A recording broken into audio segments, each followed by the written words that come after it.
How's everybody doing?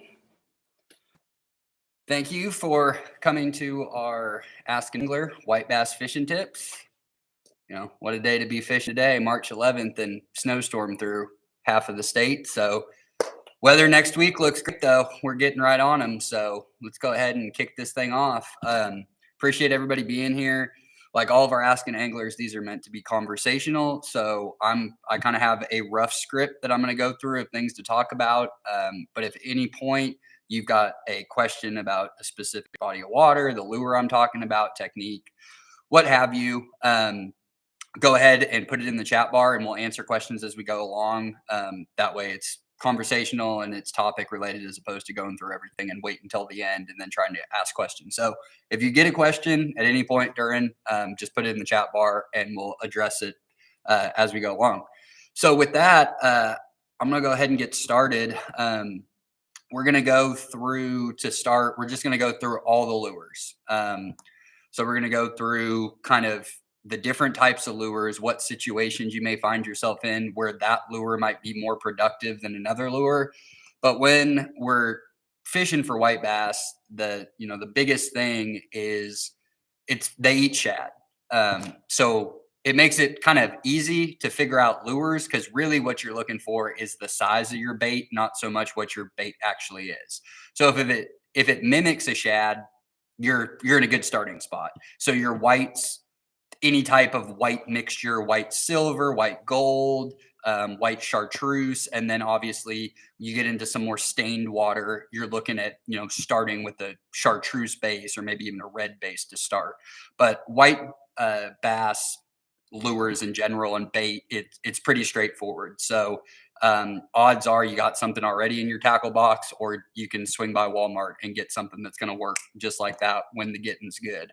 So with that, I'm going to start with hard baits first, and we'll kind of work our way back into the soft baits, and then I'll address as we go through how I would use these different types of baits because while they all mimic shad, they all kind of have their own place, whether you're fishing in the lake, if you're fishing in really fast moving current in the river, if you're fishing in shallow creeks. Each one of these plays its own role that's going to help you have more success. But at the end of the day, every single lure I'm going to show, you're going to catch white bass. And you're probably going to have a lot of bycatch, especially in bodies of water where you have walleye running with the white bass. If you have smallmouth that run with the white bass, if you have walleye, saugeye, anything like that. It's just a great time of year to be out. But white bass kind of kick off our fishing season. When it comes to warm water species, they are typically the first species that you see spawn, especially in a migration. Walleye are going to go first, but white bass are not far behind. So if anybody's interested in walleye or saugeye fishing, the full moon next week, the couple days leading up to it, the weather looks a little bit better towards next weekend. But if you're interested in walleye and saugeye, next week through next weekend into the following week around that full moon, that's going to be your peak kind of start of spawning for them in the majority of places where we have walleye and saugeye across the state. So with that, let's get into our boxes. I'm going to start off with jerk baits. Your jerk bait is going to be a long, slender lure that's mimicking a shad. It's meant to be fished with pops and pauses as opposed to like a lipless crankbait or a lip crankbait where you're kind of keeping a steady motion going and getting it to go through the water. When we get our jerk bait, something that looks like this, try to get it out of the glare a little bit. This one's got a little bit of a gold back. This is a Rapala ripstop. These are one of the best jerk baits that are on the market right now. It's got this little tail on the back end. So when it goes, that kind of hits the water and it stops. When we use jerk baits, a lot of people, you're not using these for white bass. They're going to catch white bass because they mimic a shad, but all your hard baits, especially jerk bait, something where you're really trying to work through the water column without it getting hung up. So you're fishing these in the mouths of rivers. So where we get dumping or anything like that, when these white bass start to stage here in the next couple of weeks, which is already probably happening in the southeastern part of the state, just based off of where we're at with water temperatures, these are great. You don't have to worry about brush and other things. You're fishing these kind of into open water where you're on the north end of a lake or the east end of the lake or west end of the lake, wherever your tributaries are coming in where white bass are going to congregate. the early part of the run. So right now, when those fish are starting to push in good numbers up towards the mouth of a river, if it's a deep river, some of our bigger water bodies where like the Kaimishi flows in, where the Neosho flows in, where the Arkansas River flows in, areas where they can move upstream without any flow because it's deep enough. Those first couple of big holes below riffles in those bodies of water are going to be the areas right now for the next couple of weeks where they're really staging up. Um, yeah, broken bow on right now. I would expect as much looking at the water temps in the southeastern part of the state. We're right around 50, 52, 53 degrees. So next week in the southeastern part of the state, you're going to see the run starting, especially with some of the rain that we have predicted coming up. We should have a pretty good season for fishing overall.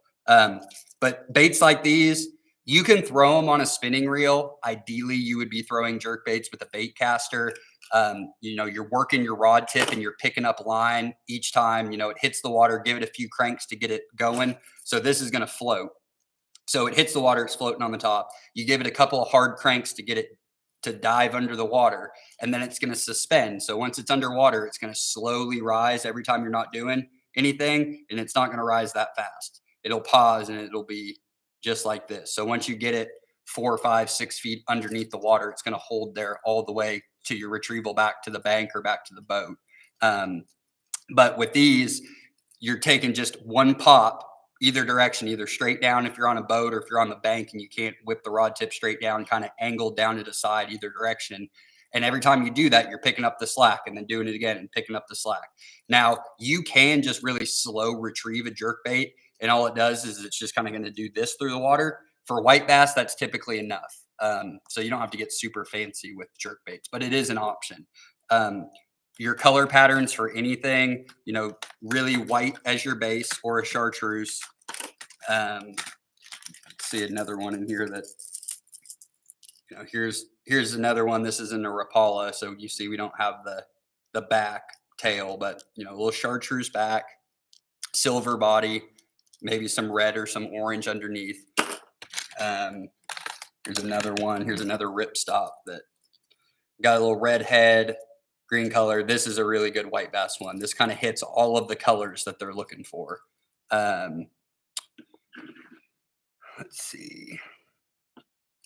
And then people are probably familiar with just the tried and true, good old fashioned Rapala original floating minnow. Comes in like 3 or 4 different sizes. It's going to look something like that. This one's going to get you a little bit deeper in the water column when you crank it. It's got more of a vertical based lip. So when you drive that, it's going to drag it way down. But this was the original jerk bait. Black back, blue back, green back, silver back, any of your jerk baits, you're looking for a primary color of silver or white through the middle. And then with white bass, you might go with a yellow underbelly or an orange underbelly, but keeping the backs of your bait matching shad. So darker colors, olive, black, blue, dark green, things like that. So while jerk baits are not going to be a primary bait of choice because it takes a lot of work to fish them, and typically white bass, you don't need to get that reactionary bite. They're schooled up, they're chasing shad. So they're just looking for something that looks like a shad in the size profile that they're already eating. So while jerk baits are a fun bite and you might get some good bycatch off of it, especially this time of year, you might find some pre-spawn largemouth that are big fish. You might find some big pre-spawn smallmouth in bodies of water that have them. But more often than not, jerk bait's not your first option for white bass. But when you do use your hard baits, especially if you're not in a boat or in a small enough creek where you can wade out and get your hard lures, once those fish get up in the river systems, especially the smaller ones where you're not very deep and you got a lot of brush and laydowns and everything else, that's when you really want to start switching over to soft plastics, baits that are less likely to get hung up. And when they do, they're your cheap baits. They're the ones that you buy a 50 pack for $3, a 10 pack for $3. Your hard baits, even the cheap bargain ones, are still going to be $3 or $4 a pop. So you don't want to be losing a bunch of those on white bass when there's just as effective ways to catch them with other soft plastics or hard baits. But it is an option. If you do have jerk baits and you happen to be out on the lake or in the river, you can use those. But really, we're looking for a size profile with white bass in between an inch to 3 inches. So a lot of these harder baits that are intended for largemouth bass, they're going to come in a 4 or 5 inch profile.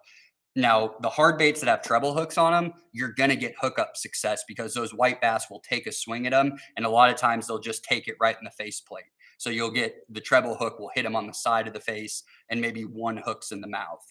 But as we get into our soft plastic lures, that's when the size profile becomes really important because you have a singular hook on it. So they have to actually get over the back of that bait to get the hook in their mouth. But with treble hooks, you can use a little bit bigger bait profile just because you're going to get a lot of swings at them. They might not be able to inhale it, but more than likely with the treble hook, you get a hookup.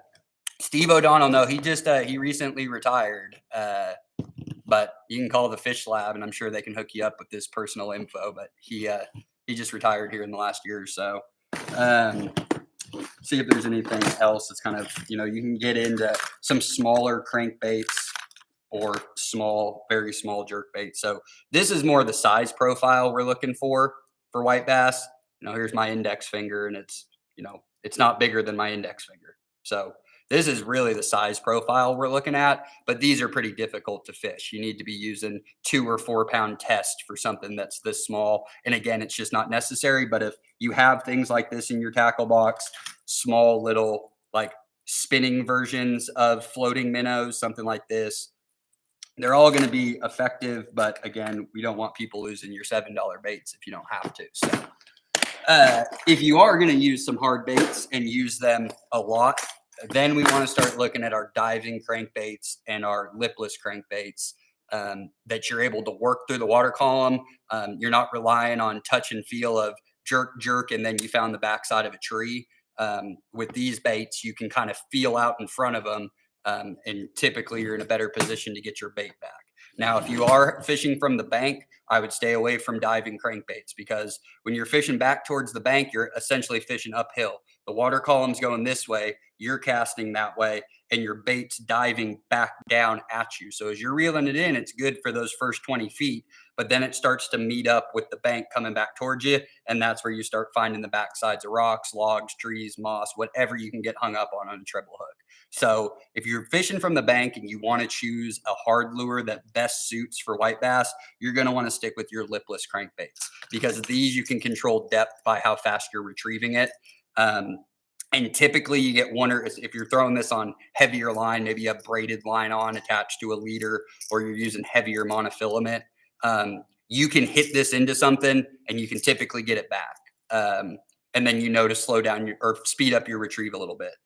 But we're looking for the smaller versions. So if we had, this is a Strike King, and then this is just an original Bill Lewis Rattle Trap, and this is a Strike King. Not sure what exactly they name it on the packaging of their lipless crankbait, but they don't dive. So your line comes off the top, off of your eye. They swim through the water kind of like this, and their depth is based on how heavy are they and how fast are you retrieving. So these are going to keep you off of the bottom through your own accord, not because of what the bait's trying to do. These ones, the original Bill Lewis, comes in a 1/2 ounce. That's fine if you're fishing the bigger water, the bigger river systems where you have 18, 20 feet of water to play with. As you get into tighter bodies of water or shallower bodies of water, you're going to want to size down. Some deals you can buy online, other ones you find at retail stores, but it's always good to have a box of Rattle Traps, in some different sizes so that you have them. Because if you're on the bigger water, obviously a 1/2 ounce gets you down deeper in the water column, which is effective during the pre-spawn and then again in the post-spawn. But as those fish really push up here in the next few weeks, they're going to get up higher on the surface. They're going to be looking to actively feed. And then when they run into their feeding tributaries, they want to stay down towards the bottom for most of the way. And then when they're actively feeding, they're going to be around brush and riffles and pools that dump in, mouths of smaller tributaries that come in. But the shallower water you get, you start sizing down. So we go from, maybe a 1/2 ounce out in the main lake mouth to going up the creek a little bit, and we're downsized into a 1/4 ounce.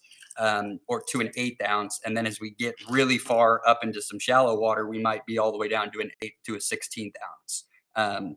Again, brands, types, it doesn't matter. You are just looking to get something that is in a shad profile. Typically silver on hard baits that give off a lot of flash when they're moving is going to be, your most successful bait. But when you get them schooled up and they're on their push, typically it doesn't really matter. You can kind of throw the kitchen sink at them and you're going to get bit. Yeah, so from the staging, from the beginning of the spawn to the end, once I go through the hard baits, we'll kind of walk through that so that I can talk about our soft baits, because that's kind of the progression that we're going through. But these lipless crankbaits are kind of your real good, if you're hitting the lake early in the season before maybe that run has really got underway, you're going to find a lot of fish with these and you can cover a lot of water. The thing I like about them is that your depth is based off of your retrieve speed. I typically fish very slow. So if fish are hanging out towards the bottom, instead of throwing a 1/2 ounce at them and then ripping it through them, I might still throw a 16th ounce, maybe with a piece of split shot on it, or an 1/8 ounce, slower fall, let it get down to the bottom. And then my retrieve speed comes a lot slower, because while these fish are active in colder water than your other warm water species, the water is still cold to them. So that spurring activity that they're getting is coming as we get into the 50s and then the mid 50s and then 60 degrees. But typically, if fish have lockjaw, they're not really looking to feed. If you can put it down on them and give a slower retrieve with a smaller bait profile, you are more often going to get bit than when the bite is just hot. When it's hot, you can throw anything at them. But on those days where they're just not quite active, the smaller profile you can go and the slower you can retrieve, you're going to find more fish on those days than you would if you're trying to really power through them and cover more water by fishing a heavier bait. So when you're on a boat, really important to use your electronics. White bass or schooling fish, you find one, you found the school. You're not going to, it's not like largemouth fishing or even catfish where you might find one in one hole or off of one piece of structure. You're really looking to find them in bulk, and it's typically because you found a bait ball of shad. So hard baits, reds are a good secondary color. This wouldn't be my primary color unless I was just in extremely stained water. A Lake Thunderbird,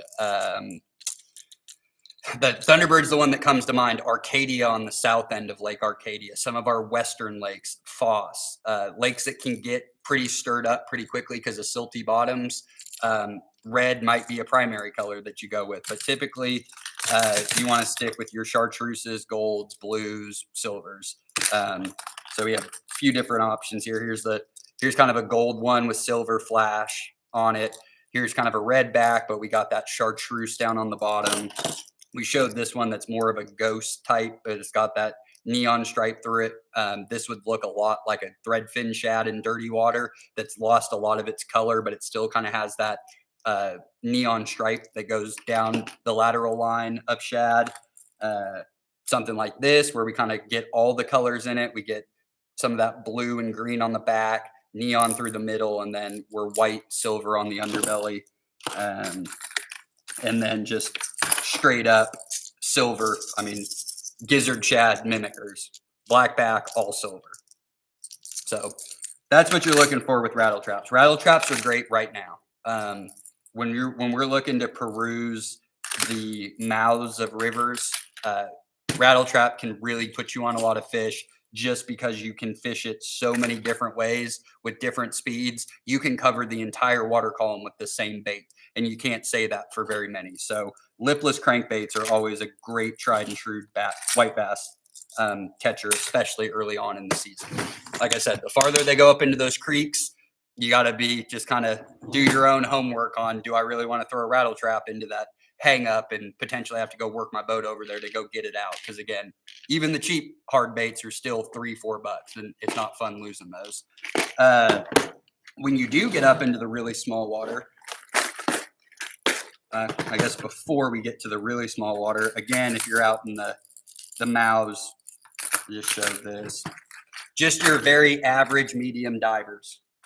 So most of the ones that are in here are Bomber Model A's, but every single brand makes some type of 4 to 8 foot diver, and that's what you're looking for. Again, the mouths of the creeks, and in the bigger river systems, you can troll crankbaits a lot. So let's take the Neosho River for example. So if you're above Hudson or you're above Gibson or you're above Grand Lake and you're going up either the Neosho and then above Grand, you might go up the Spring. You're covering a lot of deep water in comparison to other white bass fisheries where there's just one branch that comes in and it doesn't have any water in it unless we get rain. Um, these are river systems that contain water year round. You're going to have white bass in those rivers year round. Some of them might not come back to the lake. So you're looking for schools where there's not a lot of identifiers because the water is so high. So you don't see that riffle section without your electronics because you don't know what that bottom of the river channel is doing. That's when lip crankbaits can come in handy, especially if you haven't been to a body of water before. Just troll them. Throw 4 rods off the back. Maybe a couple of different depths, a couple of different color schemes, but again, keeping it where we have our neons, our bluebacks, our greens, the fire tiger perch can sometimes come in handy, especially again in stained water, but pretty prototypical of just shad mimicking medium diving crankbaits is what you're looking for. And then if you get on fish and you find a spot where all the rods go down at once, put a waypoint on your boat or drop an anchor, put your trolling motor out, and then you can just cast and retrieve those in that area if you don't want to continue to troll. But lip crankbaits are great when you're trying to find schooling white bass on the bigger river systems. The smaller river systems, it's easy because we're looking for riffle, pool, run.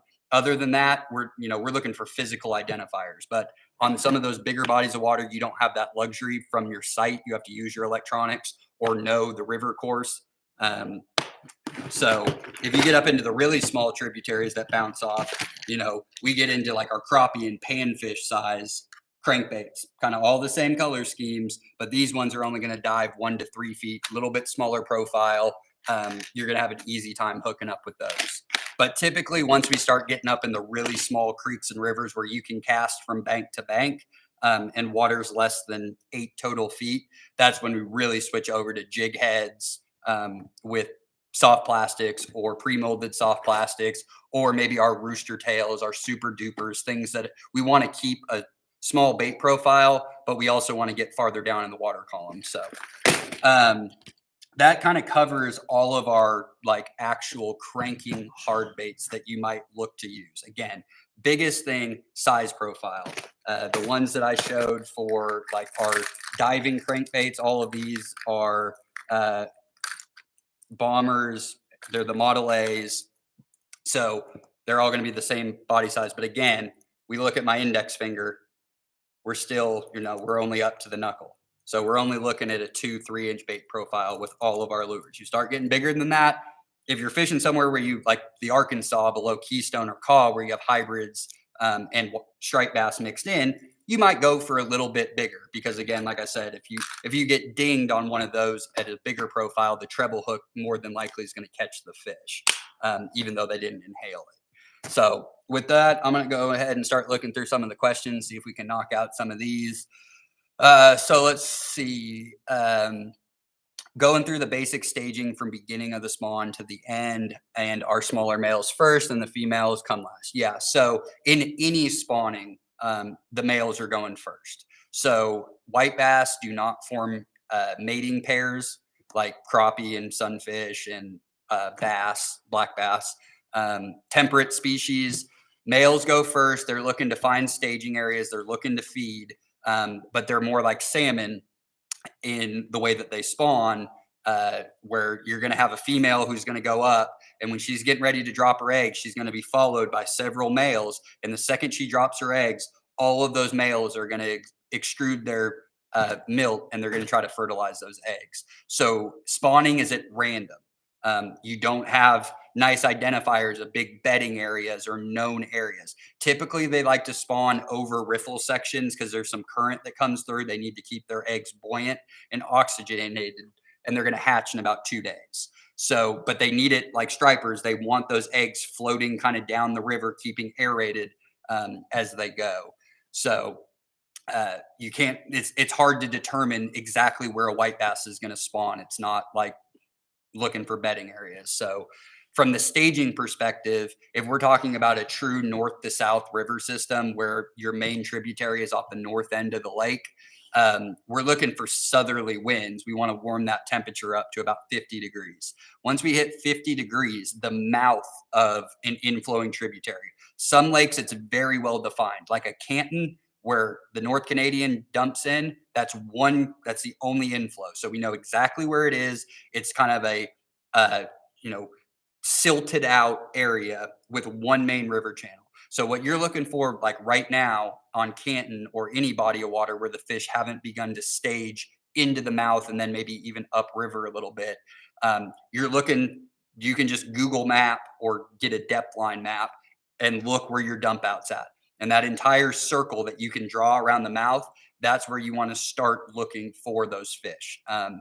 Primarily right now, you're going to be finding a lot of males. So your fish are going to be looking anywhere from a quarter of a pound all the way up to maybe a pound and a half. It won't be until we really get into the heart of the run that you start seeing those bigger females, the 1 to 3 pounders that are pushing up to get ready to spawn. Those males are going to go first. But on any body of water, for the most part, what you're looking at once you get above 50 degrees, when's your first good rain? Measurable rain. It doesn't have to be flooding. We need flow. Is it picking up a creek a foot? Is it giving it a foot of water so those fish can go? The longer period of sustained rainfall and sustained flow, the farther those fish will push upstream. But they're going to wait for that water level to fall. So the second they feel like it's falling water, they turn around. So if they haven't spawned yet, they're going to drop back into the biggest hole that they can find and wait it out. If they haven't spawned, if they have spawned, they're going straight back to the lake with that falling water. So the biggest things you're looking for in following staging white bass is water temperature at 50 degrees, preferably 55. The second we hit 55, we're in peak spawning territory. And then you add any type of measurable rainfall on top of that, your fish are going. Some bodies of water, if it syncs up perfectly, you get those epic runs where it's a week of just every cast, basically. You get on them, you're just wearing your arm out. Other years, if there's measurable rainfall, but the water was too cold, and then maybe we didn't have water, but we're still flowing a little bit, and the water temperatures are slowly climbing, you're going to get more of a sporadic spawn. You're going to get different groups of schooling fish to go. So in those types of years where we don't have consistent water flow with those temperatures, just keep targeting the mouth. You're always going to have fish coming up and coming back. So at any given point of the day, you're going to have schools of fish working right by you. But those kind of like tried and true hot places on the river where you're like, this is the hole to be in. If we don't have all of those ingredients at one time, it's going to be very hit or miss. Some days you might whack them out in that pool and be done with it.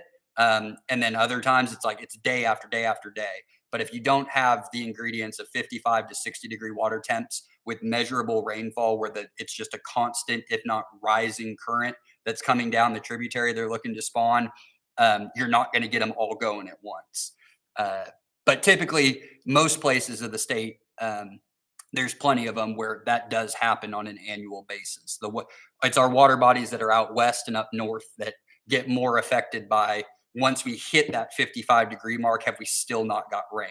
And at that point, those fish are looking to spawn. They're not going to wait. So they might spawn just a little bit upstream. So targeting the mouths is always going to be your best bet if you don't have just that consistent flow that's coming down the tributaries. Let's see, what do we got next? Consideration of implementing a creel limit. I live on Grand Lake and the quantity of white bass has seemingly been lower than years ago. So a lot of with white bass, which you'll see with creels, they mature very quickly.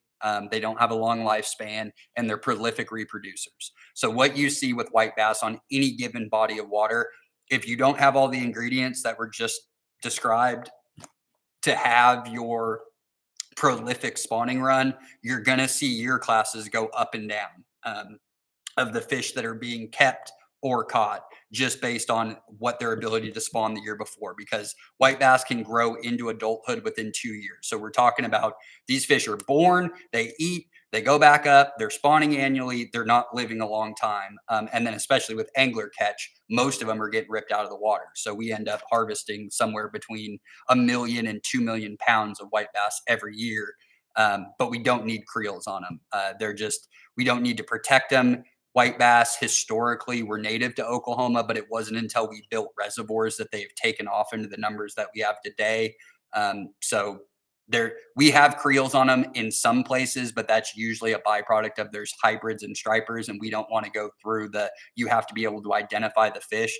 So if you ever typically see a creel limit for white bass, it's because there's hybrids or striped bass that are in that body of water. And we're just trying to make it easy for law enforcement and for anglers to not have to identify every single fish. Because it's going to be the tongue patch is your identifier, not your lines, not the shape of the fish. Your tongue patch is going to be your identifier. So that's why you just don't see creels. But if you do notice a couple of years in a row on your body of water where you're seeing less of a catch rate, or maybe the fish are smaller, it's just because you missed a couple of good spawning years in a row. And that happens. It's a cyclical fish. So some years it's going to be, boom. Other years it's going to be bust. Some years it'll be right in between. But until we get to a point where we're not getting rain anymore, if anything, we've probably picked up a lot more rain in the springs the last decade, definitely than we did the decade before. So white bass are in good shape right now statewide. Let's see. Seems like inline spinners are not as popular anymore. Do you use them? Yep, absolutely. So, rooster tails are very easy to manage. Let me see. I just had them in a box somewhere.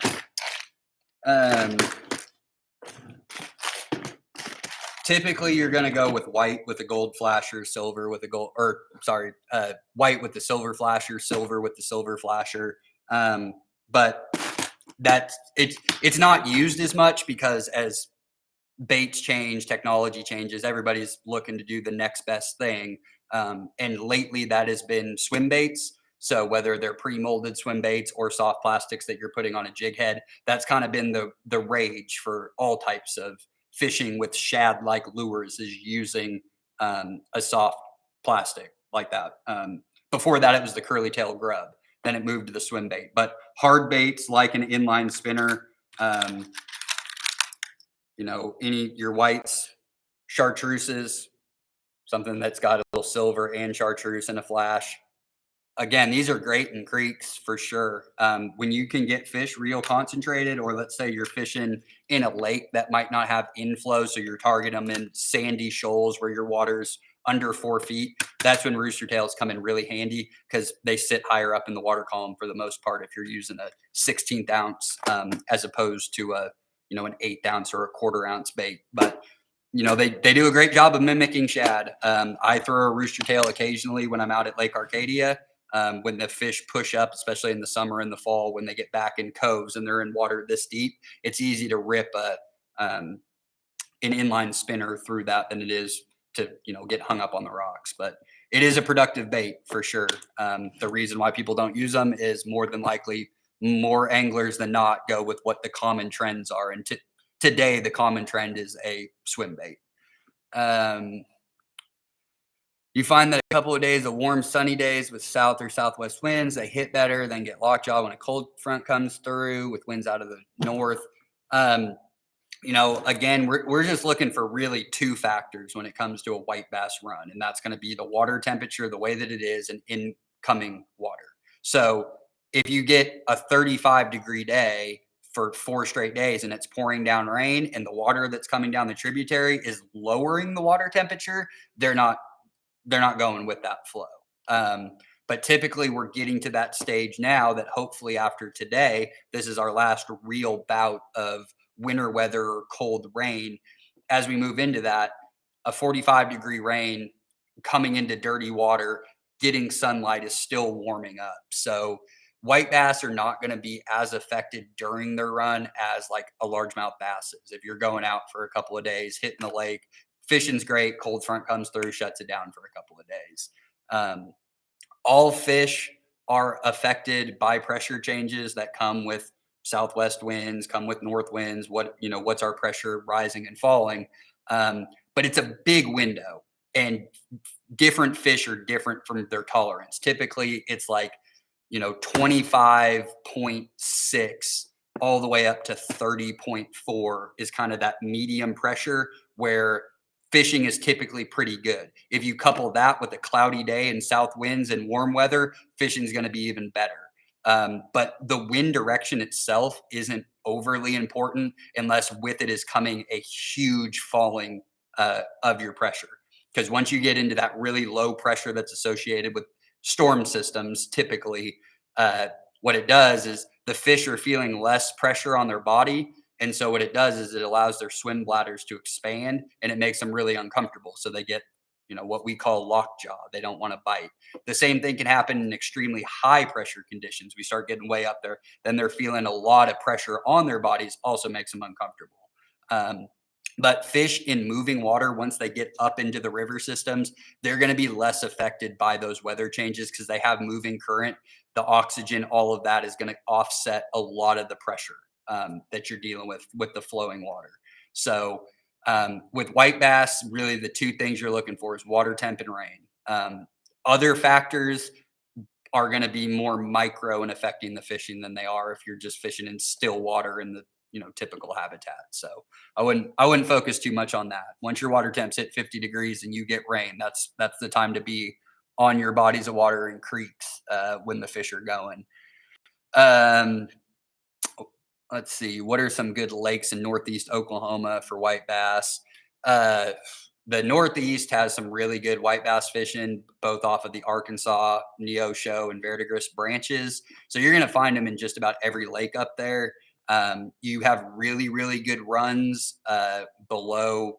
The Neosho system is going to be your best. So if you're below Grand Lake, Big Cabin Creek is a great place to go. If you're trying to fish from the bank, above Gibson, below Hudson at Shoto Bend. Shoto Creek is at the end of when you pull in, and you can go all the way down to the end and you can fish that from the bank. There's several boat ramps throughout that property where you can put in, and you can either run up to the low water on the Neosho and fish all of the gravel bars, drop offs, bank structure all the way up to that, or you can go downstream and then go up Shoto Creek if water's coming in. But the Grand system is going to be your best kind of most options that you have around to white bass fish. But Skiatook, Oolagaw, they're all going to have white bass in them. Skiatook is, we have our hybrids in there, and it's a good smallmouth lake, but it's not typically thought of as a great, white bass destination. Oolagaw is right up the road, and it is seen as that, especially if you go below the tailwater if they're discharging. Let's see. Yeah. So when I'm talking 50 degrees, are you talking surface temperature? Yeah. So we're talking surface temperature at our inflows. When you look at our fishing report, when it comes up, that's either a guide who's been out or that's a game warden we're just monitoring surface temperatures. We get that sunlight that comes down. We're starting to heat up that water. We get southerly winds, and then you get your inflow. It's going to be a combination of what's the river temp that's coming in and then what's your surface temperature. But because we're really looking for a set kind of parameters to get a prolific run, once we hit 50 degrees surface temperature, it's time to start fishing. You're going to have good days and you're going to have bad days. And then all of a sudden you're going to get those right ingredients that turn everything on. And then it just seems like you can't miss them for anywhere from a week to 3 weeks, depending on the body of water.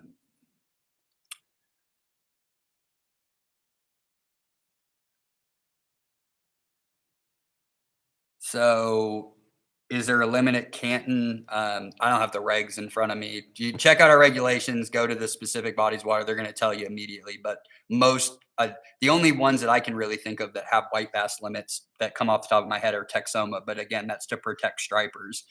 10 killer, you're looking at Horseshoe Bend. Again, you're looking for the same things, water temperatures, 50 degrees to start all the way up into 55. If I was to guess without physically being on the water, I would say that our southeastern lakes, Broken Bow, Pine Creek, McGee Creek, Sardis, Hugo, those ones are going to be rearing and ready to go next week. Looking at the extended forecast, looking at what the rain we got, and then looking at what water temps are currently there, we are in the start of their run down there. I'd expect to see peak activity if the extended forecast stays the same. You're going to start seeing peak runs in those areas here within the next 2 weeks.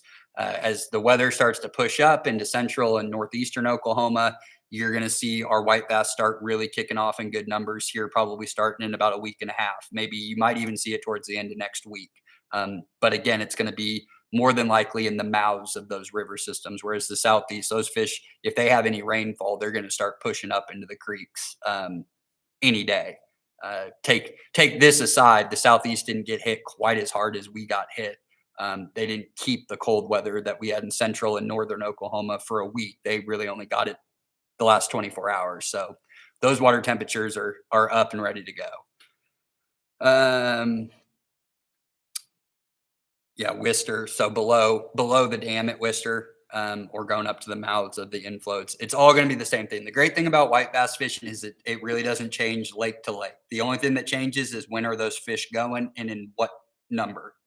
Because again, different lakes are going to have different populations, and within those populations, you're going to have different age classes of the fish. So some bodies of water, you're going to get a great run this year of nice, solid pound to 2 pound fish. Whereas in other bodies of water, you might have had bad spawn years in a row. So you might be dealing with a few really big fish and then lots and lots of 8 to 10 inchers. That's just kind of the cycle of white bass as they go. So I think that takes us through most of the questions here. So we'll get into our soft baits. All of these soft baits are outside of our lipless crankbaits, or most people refer to them as rattle trap. Bill Lewis's lure, the Rattle Trap, is the brand name of it. It's spelled RAT-L-trap as opposed to RATTLE trap. So it's not a rattle trap, it's Rattle Trap. But it's a lipless crankbait. Lots of different brands make them, but that's really going to be your primary hard bait, unless you're trolling crankbaits. But like I said, you can use a jerk bait if you wanted to. If that was all you had out there fishing, you're going to catch some white bass if you're fishing in the creeks. Do the hybrids follow the spawn? Yes, absolutely. All of our hybrid fish are going to mimic their parent fish, their parent genetics. They're going to go through the same process. The fish that we put in aren't diploids or triploids, which are fish that are bred to basically not spawn. They're ingrained to just eat. Our hybrids are just naturally produced hybrids that we do at our fish hatcheries. So those, and in some cases, some of them can actually spawn. Different species have different spawning success. Typically, hybrids are sterile, but it's not a guarantee. So in some cases, saugeye, hybrid sunfish, hybrid striped bass, they might even be able to actually complete a spawn, but they're going to run the cycle just like the other fish. So in bodies of water where there are known hybrids and striped bass, instead of using our 4 to 10 pound tests that we're typically using for white bass, that's when you might want to use a 7-foot heavy rod with 12, 14 pound test on, just in case you hook into some of those bigger fish. So some other baits for hard baits before we get into the soft plastics: spoons, Castmasters, blades, super dupers. Our super dupers are going to be a great creek bait. So here's my little trout box that we got some super dupers in. These silver ones, so super dupers come in a few different sizes. The most typical are going to be class 500, 501, and 502. So your 500s are kind of a 1/32 to 1/16. Your 501s are like a 1/16 to a 1/8, and then your 502s are like a 1/8 to a not quite a quarter. They're not an exact weight, but that's kind of the range that you get out of them. So this is a 501. These are the one I like. A 501. It's kind of your medium class. We got kind of the glare going on, but just a basic super duper is just an open bent piece of metal, and it's on a half swivel, so it can't rotate like a barrel swivel. So basically what this does is you cast it out and you just straight retrieve it in, just a slow, steady retrieve. And as these go through the water, they just rotate on a 180-degree axis like this, creating the flash. I like the ones that it's called prism. You can see that flash that comes off of it. It's just a piece of metallic tape that they put on there. You'll wear it off when you hit rocks, but I like that to give it a little bit extra flash. Typically stick in a silver color or in some cases, maybe one with the blue flasher on it. I won't use my golds and other ones that I use for trout fishing. Let me see if I can find one. So here's some of the silver super dupers where this one doesn't have that metallic flash. That's just straight silver. But those are your two kind of go-tos. And they can be really effective, especially those smaller ones in really tiny creeks. They fish really well. They really look like a bait fish in the water, and you don't have to do much with them. And especially if you have just a little bit of current, those 500s and 501s are not going to bang the bottom. So you're not going to get hung up as much with those. So if you are using a bait that has a treble hook on it, like a spoon, like a super duper, like a slab, like a rooster tail, for your treble hook baits, your super duper is going to be the one that keeps you out of the most trouble when you're in really shallow water. So it's always good to have a couple of those on hand. Not to mention if you're in coves or camping or you're just casual fishing, super dupers are great. You're kind of getting the best of both worlds of a swim bait and a hard crankbait or a hard slab where you're just getting that little bait fish action. Get a lot of bycatch with it. You'll catch a lot of crappie. You'll catch bass on them. But a really good multi-purpose bait that really, like a rooster tail, doesn't get fished nearly as often as they did when they were first invented, and then in parts of the country where those brands are made, where they are still heavily used. Then we get into our cast masters and our spoons. So Castmaster is a brand. It's a shaved piece of metal. It's a slab. And then you have all of the knockoff Castmasters. Most brands like a Bass Pro and Cabela's make their own generic version. Castmasters are going to be a little bit shorter and a little bit fatter, and they're going to have a little bit more action to them. So good Castmaster is just a very basic. All this is a piece of metal with a hook on it. But these can be deadly effective because they're just giving up a very light sonic signature in the water. I tie all of these on straight to my line. I don't put swivels on.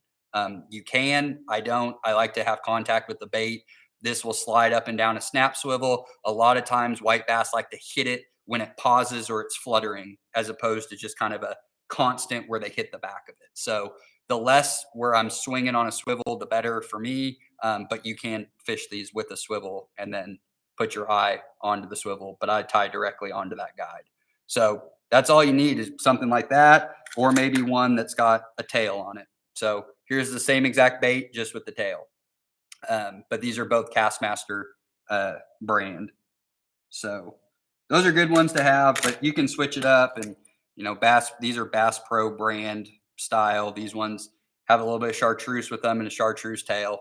Again, these are very basic lures that you can take, and it's just straight catch and cast and retrieve. That's the great thing about white bass. We're not looking for reactionary bites. We're not trying to trick them into biting. We are looking to locate fish, and we know what their primary food source is, and that's shad. And what we want to do is just get as small as you feel comfortable throwing, because more often than not, a white bass might get a big old humped head on him and get pretty big, might get up to 3 pounds, 3.5 pounds, but the mouths on them are still going to be like that. So you don't get a large mouth where it gets like this. Even a crappie's mouth, it grows and it'll get out to that. White bass, they just stick. Even stripers have pretty small mouths in relationship to the size of their body. So the biggest thing with your temperate bass species is the size of your bait. So Castmasters, super dupers, inline spinners, those typically are baits that, even though they might change in their size, so that it might be a 16th ounce versus a 1/4 ounce, the overall profile of that bait doesn't change a whole lot. It's not like we're going from a 2-inch swim bait to a 6-inch swim bait. You're really only going from maybe an inch to an inch and a half to go from a 16th ounce to a 1/2 ounce. So very basic equipment that you can find at any sporting good retailer, Walmart, Academy, Atwoods, local bait and tackle shops are usually always going to have some combination of either a super duper or a Castmaster or some other generic version of those same baits. But they're good ones to have on, especially in your smaller bodies of water. So here's this is more of a striper and hybrid box. These are all a little big, but here's some big slabs and big bladed baits. So typically not using these guys during the white bass run. These are baits we're using in the summer, in the winter, and then again in the fall, where we're out in deeper water, fishing them during the middle of the day when they're out on deep flats or channel breaks or channel ledges. And we can throw a little bit bigger bait. You get water refraction when things are going in there. So a bait like this, which bait profile, not bad. We're still under the size of an index finger, but this is a very heavy bait. We're trying to drop them straight down below a boat, and then you're jigging them up. So you're going from 3 o'clock to 12 o'clock. This pops up, and then as it falls, whatever direction it was, it's going to be erratic. It's not going to ever be consistent as it flutters down. And typically these baits, they get hit as they're falling. So what a lot of guys, this is really becoming really popular in like mainstream walleye fishing, is that you use a bright high vis braided line, like a yellow or a white. And then you tie on, we don't have crystal clear water like they do up north in Minnesota and Canada. So we don't really have to worry about having too long of a leader line on so the fish can't see the braid. Typically visibility, especially when we're getting down to depths like that in our fisheries, you only need about a foot or two of a leader on. But you use a high vis line on your reel and you tie on either depending on what line class you use. This is a 1/4 ounce and 1/2 ounce spoons for the most part. Some of these are all the way up to an ounce and a half. I mean, that one is a good fingernail bigger than my finger. So pretty big baits. We wouldn't be using those. You're probably not going to get a white bass on that, but you can on a profile like this. A good setup for jigging something like this is going to be a heavy action rod.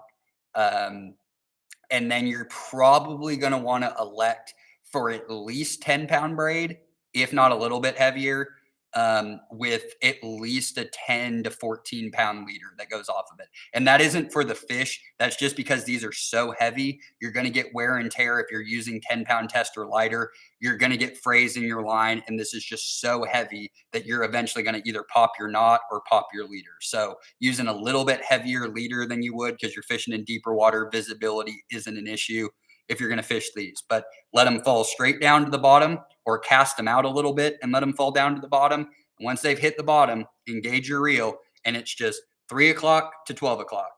And then let it flutter down. And if it's straight down below you, you just keep going up and down, up and down, up and down. If you cast it out a little bit, you jig it up, let it fall back down, reel up your slack, and then do it again until you get directly below your boat, and then you reel it up. But most of the time, you're not getting hit when it's coming up. They watch it come up, and as it's doing this, so having high vis line, you can see your line shoot because you don't feel the bite because you have slack. So that high vis line, you can see it jump, and that indicates to you to go and set the hook. So that's why the braided line is becoming popular for high vis when you're doing kind of a heavy but finesse technique where the bite's coming during slack line. It just gives you that opportunity where you would have missed the bite otherwise. Our other hard baits that are in this box are going to be our bladed baits. And there's a couple of different ways that you can fish these. You can either fish them just like we did with the slab right there, where you let this thing fall straight down to the bottom and then just jig it up. The only difference with these when you're jigging them is that the eye hole is on the back of the bait as opposed to the front. So instead of it being off the nose where it's coming up and fluttering, it's straight in the middle. And these typically have a little half swivel on them as well. And you just jig this straight up off the bottom. And instead of it kind of flipping and falling, this one is just going to flicker this way on the way down. Same exact deal. You're going to get bit on the way down. Only difference with these is that you could cast these out, and these are going to become basically a rattle trap. So you're going to fish this just like you would a rattle trap with catching or with cast and retrieve. Doesn't have any rattle to it. It doesn't have any inner mechanisms. It's just a shaved piece of metal with a heavier front. So if you were jigging, it dives it back down. But this is your weight to go down. So just like a lipless crankbait, your the size of the lure, so the weight, and then however fast you're retrieving is where this is going to be in the water column. So if I was to choose between slabs and blades for jigging and then multi-purpose, I'll take blades because I can fish them 2 different ways, as opposed to my slab, which I'm pretty much limited to fishing the same way. So if you get fish up in shallower water, or they're willing to give chase, these are great. I like these blades in tailwaters. So these are a little bit heavier, lower profile, because it's just a shaved piece of metal as opposed to a lipless crankbait that's going to be a little bit more like that, and they're typically not as heavy. This I can rip through current, and the current's going to hit the back end of it because it's not uniform in its shape. So this gives off a real good wobble. These are great baits to have below tailwater. So if I was to choose between a lipless crankbait and a blade to cast and retrieve in discharge where I got pretty good current, I'm taking this because I'm going to get it more places in the water column before my line is pushing down past me. And what you would do in a tailwater is you want to cast about 45 degrees upstream and just rip it back to you. You want to be able to maintain with this bait. So if the current's moving too fast and you're not reeling fast enough and you see in your line bowing, that you need to pick up your speed a little bit, and then vice versa. If the flow's not enough and you're hitting the bottom, then start casting a little bit farther downstream if you can't catch up to it, fishing it back. But typically 45 degrees upstream with just a steady medium retrieve is going to be able to catch up to that bait. But those are good options that, again, like rooster tails and other things, get overlooked for lit crankbaits and sassy shad and road runners that are kind of more popular within the mainstream of white bass fishing. So I'm going to look at some more questions here quickly before we get farther into the baits.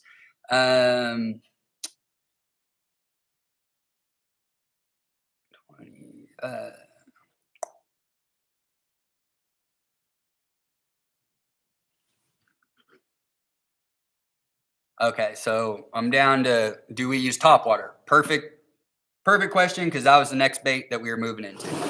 So typically with topwater during the spawn, I'm never going to use topwater unless I see fish surfacing for white bass or temperate bass. It's not like a largemouth that's waiting there and he's going to come up to come grab that frog or that, chopper or whatever you're throwing.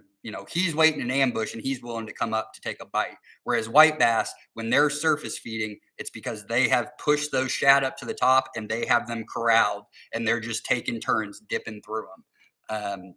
Because when white bass aren't surface feeding, they're almost always found bottom of the water column. Whereas other species, they're going to move around throughout the water column throughout the course of the day. But typically white bass suck back down to the bottom of the water column when they're not actively surface feeding. But if they are, there's a few different options that you have.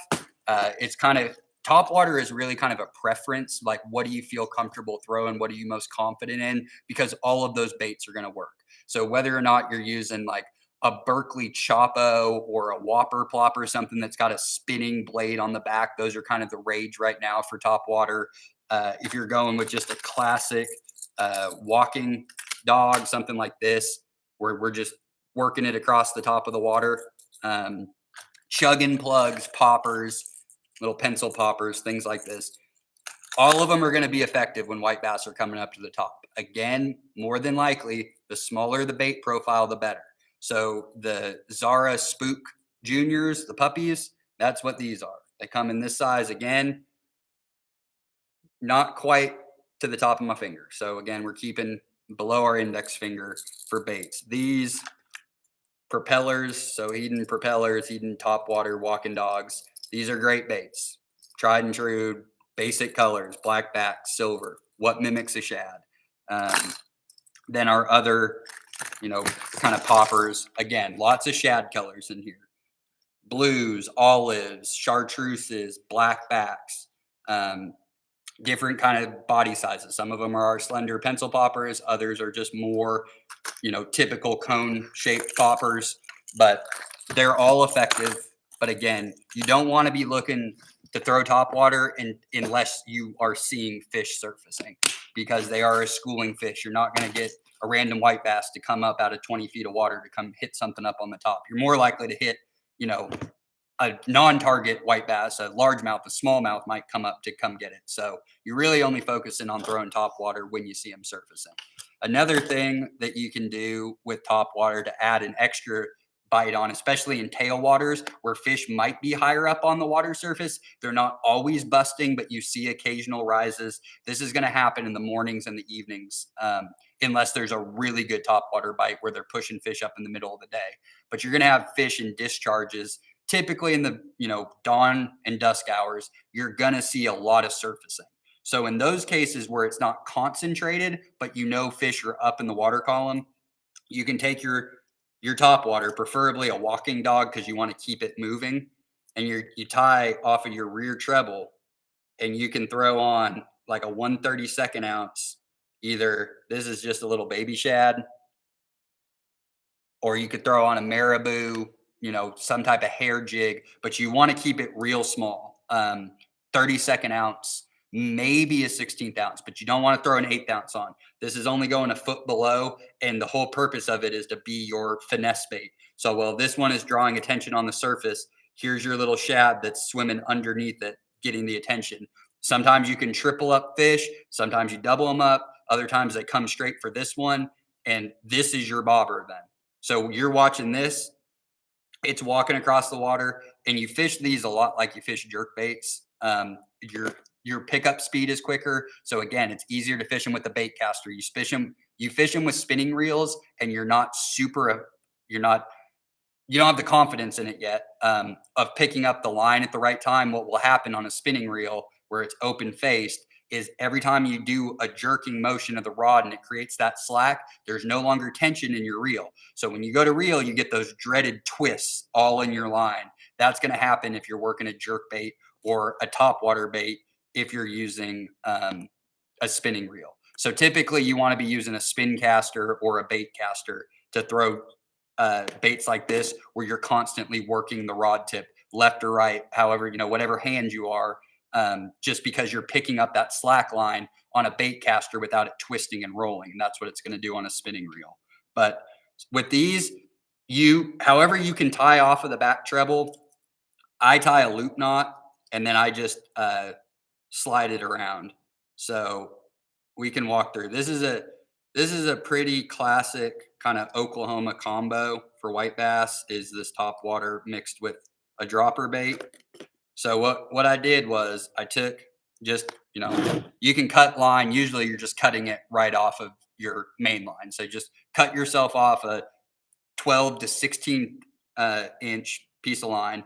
I have a spool right here, so we'll just do it on this. But all you're going to do is when you have that line, it's actually easier to do it if it's still a part of your main line. So let's just say this isn't on my spool. This is actually on my rod and reel, and this is what's hanging down from the top eye guide. So I'm going to take the end of my line and we just double it over. And then you're just tying a simple overhand knot, like you're tying basically how you tie a balloon. You're just doing that. So now we have our loop like that. Take your nippers and cut off the tag at the end. And then it's usually easier if you take the line and just double it over to work it through. It's kind of hard to bend it through. But all we're doing is taking our main line and going through the loop we made. So that creates a loop. So now we're on our line. So we take our rear treble hook and we make sure that we get it around all of the points. And then just pull it tight, but make sure that it doesn't pop or hop and get on the other side. And sometimes that knot, you got to work it to make sure that it gets all the way through, but just like that. And then we're tied on. So then you would want to cut off, no more than a foot. You don't want to be too far below. You want to be close to the surface. So I typically will cut off about 14 inches because I want to be about 8 to 12 inches below. And then now we have our line. We're clipped off. On the end of this, you would tie on a marabou jig, maybe a curly tail grub. You don't want to use anything with a flasher. So you don't want to put on like a road runner, inline spinner, something that needs to be constantly moving to have the bait work effectively. You want things without flashers. So typically it's going to be a marabou jig, little Johnson beetle bows, just like you see the beetle spins. You can get a 10 pack for like $1.50, $2. Those are great, cheap. They're kind of hard to fish by themselves because they're so light and Not all of them are uniform because they're mass produced, but they are great to have as cannon fodder to put off the back of something like this because they just slowly pulse through the water. And if I don't have one of those, then I'm just going with a basic little baby shad. So these are going to be 1 and a quarter, 1.5 inches long, and then just on a 32nd ounce, just regular jig head. So those are your options for that. Takes us through all of our hard baits for the most part. These, this is a little big. This is a Berkeley Chopo. So in relationship to the back of the bait to the front, we're getting back up to where we're a fingernail above. But lots of treble hooks. This creates a lot of surface disruption. You get lots of swings at this, and you hook them up because they get face hit or they get underneath the gill plate down below. Sometimes they'll get one of them actually in their mouth, but they come up.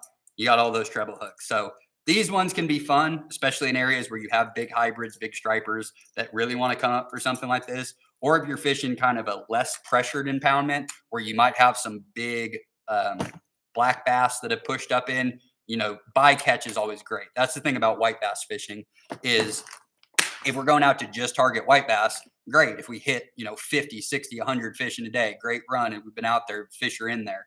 But a lot of times you're fishing discharge, tailwater basins, maybe. So like in the case of the Mountain Fork, you got broken bow that you're dumping into. You're going to have big walleye that are going to go up with them, even some big hybrids. And that water goes from big water, 150 feet deep, all the way up into the narrows where it comes right out of the lake and you have the shoals and the narrows right there. Those fish go basically into shooting fish in a barrel. So places like that where you also have walleyes that are running around the same time, you can get a lot of great bycatch when you're white bass fishing. Big saugeye, big walleye, big hybrids, occasionally striped bass if they're in there. What you typically won't see once you start going upstream when the fish are running is you'll start to not see as many like largemouth bass that you may have been catching closer to the mouth, especially depending on when fish choose to run. 55 is a great number to look for, but it's not standard. That's just most bodies of water. 55 is peak activity, but there are some bodies of water in the state where those fish like it closer to 60 degrees.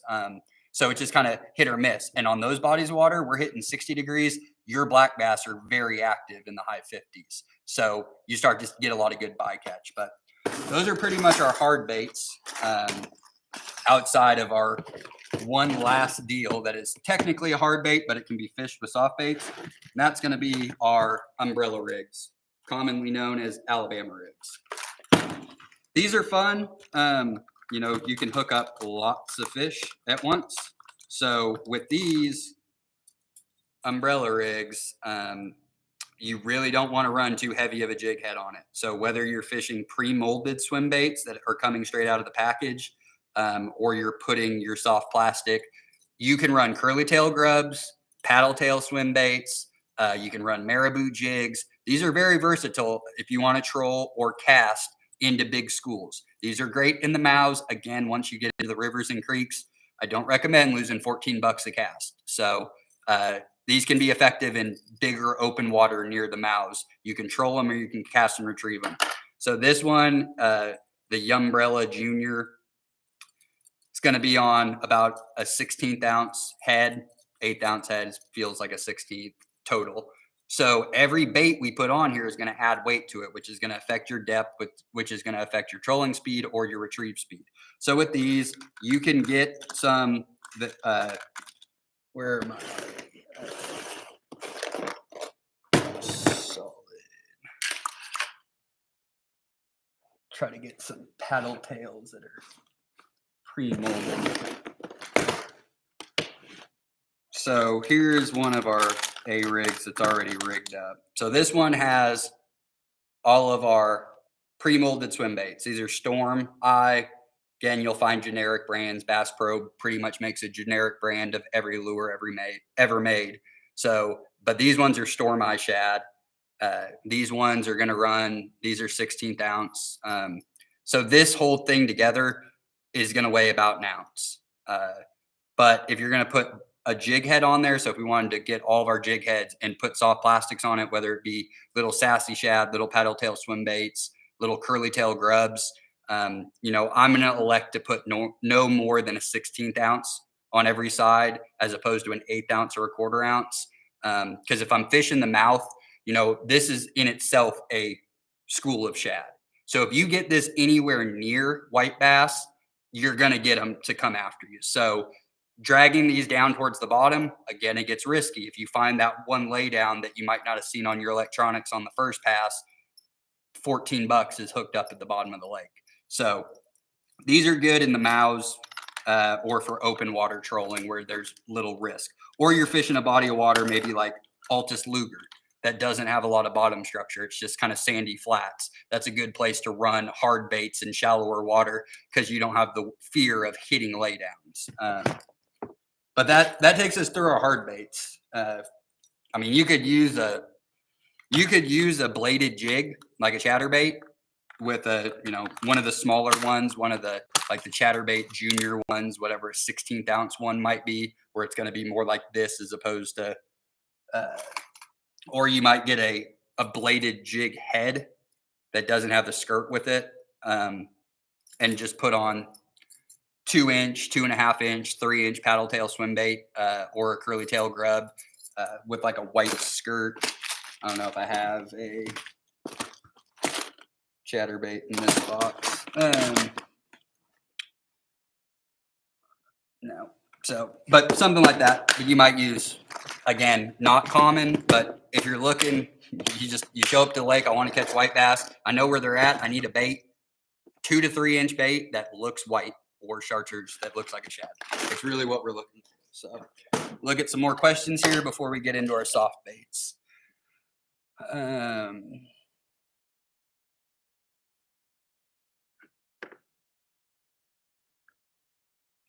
Water drone spawn. Okay, so I think we're good to move on to our soft plastic baits. So we were talking about sassy shad, paddle tail swim baits. You're going to see a lot of these, of what you'll see these in a lot of fishing reports. Sassy shad for temperate bass, especially white bass. Here's all of our sassy shad in the box here. So what a sassy shad is, it's a brand name. It's Mr. Twister. They call their paddle tail swim bait a sassy shad. So again, a lot of imitators, generic or brand name, that make a small paddle tail swim bait. What a sassy shad is referring to, because that's what you're going to see in a fishing report. It's kind of like calling tissue paper Kleenex. You're going to hear sassy shad. Well, that's Mr. Twister's brand. But what a sassy shad is going to be a small, short paddle tail swim bait with a deep body.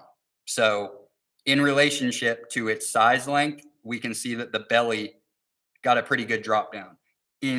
That's going to be different than something that's going to look more like, you know, that's more of a minnow shape, long and slender. So really what a sassy shad, if you see that in a fishing report or hear that at a tackle shop, you're looking for a short, fat paddle tail swim bait. These go great on just a basic jig head. You can get fancy with them. You could put this on a Ned head or, you know, a brand name like a Storm-Eyed jig, or any of the ones. Had a few, and these ones are all my striper and hybrid, so these are way too big. But things like this where they have the eye on them, see these a lot in saltwater. But you would buy like a 16th ounce or an 1/8 ounce version of this, and that would just be a real fancy way to fish a swim bait, but not necessary. You can use, they don't even have to be colored. You can just grab a basic 1/8 ounce, 16th ounce, or 1/4 ounce, depending on depth and flow, just standard lead head. That's going to work. And with all of our swim baits like this, paddle tail swim baits, especially tail side facing down, the back is going to be the flat side. So when we put on anything like this onto a jig, we always want the hook point coming out the flat side on the back. So we go right through the nose, we poke that in, and then we're just going to work the bait up. And once you do it long enough, you're going to know where to come out the back.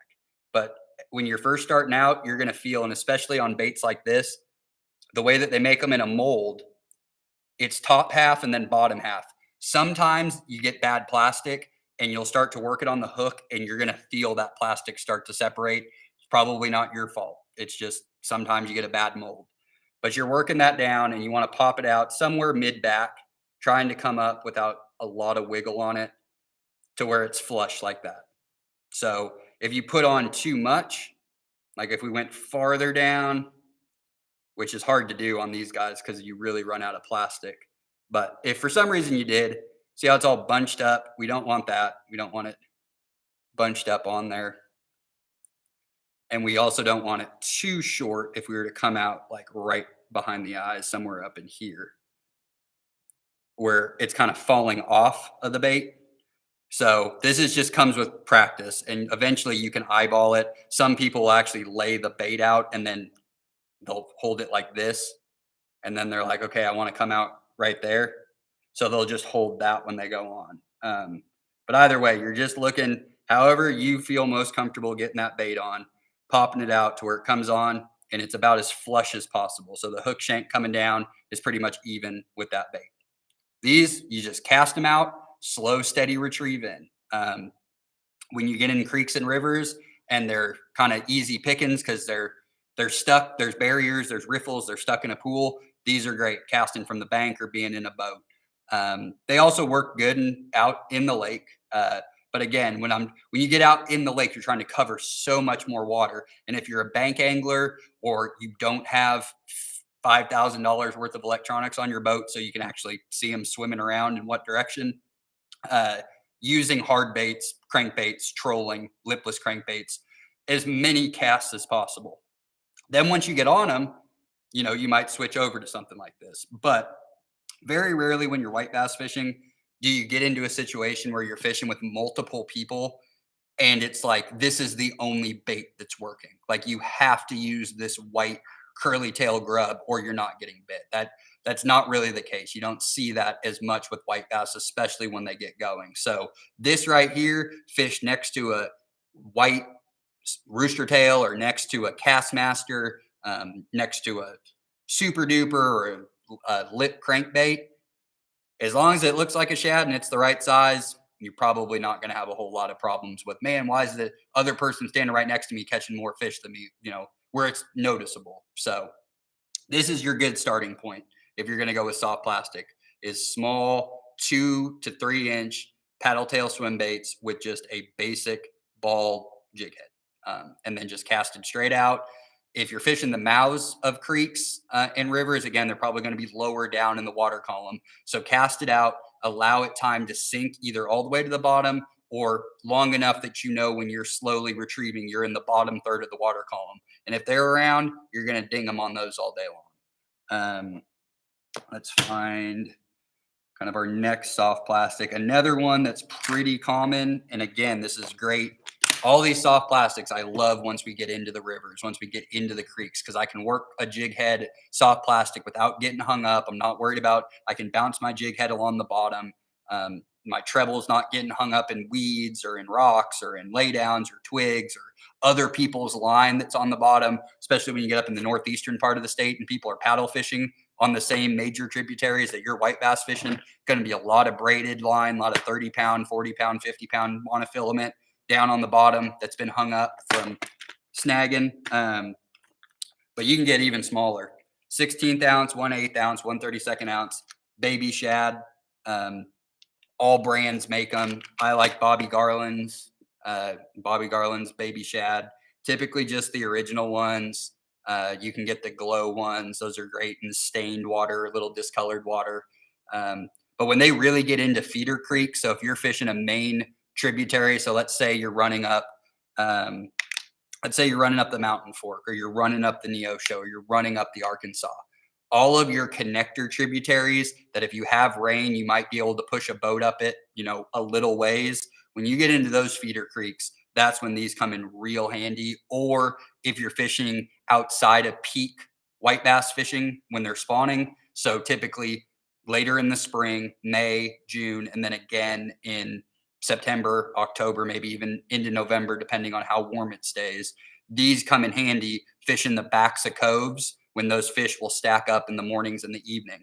You will also find in a lot of bodies of water in the summer and the fall that you have juvenile white bass that are going to be, under 10-inch fish, 8 inch fish, and they'll stack up in the thousands, and they'll just hang out almost in no water, especially if the wind's blowing into them, and they'll sit there. And you can work these. These are great for kids and stuff. If you're camping, you happen to have a good cove and there's just white bass stacked up in them, you can fish these in 6 inches of water and not have to worry about getting hung up. But the baby shad come in great once you get into really small feeder creeks, to avoid getting hung up. And it's a really good size profile.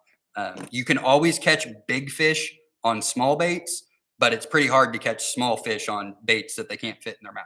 So my strategy for any type of fishing, no matter the species, no matter where I am, I always start off the day fishing with as small of a lure as I feel comfortable throwing that day, depending on water level, depth, current, things like that. But the smaller you start off, more often than not, people are using the right baits. But if you're using a 4 or 5 inch bait and you're fishing for 10-inch white bass, they're going to let that one pass, because if they're already on shad, there's no reason to take a swing at that. So starting off small, always going to put you in a better position long run, because it's easy to size up once you're already catching fish.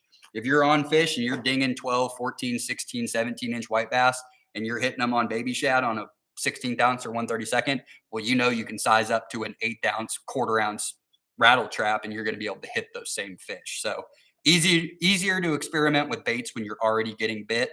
So sticking with small super dupers, inline spinners, sassy shad to start, especially in areas where there's white bass and you're expecting to get bit.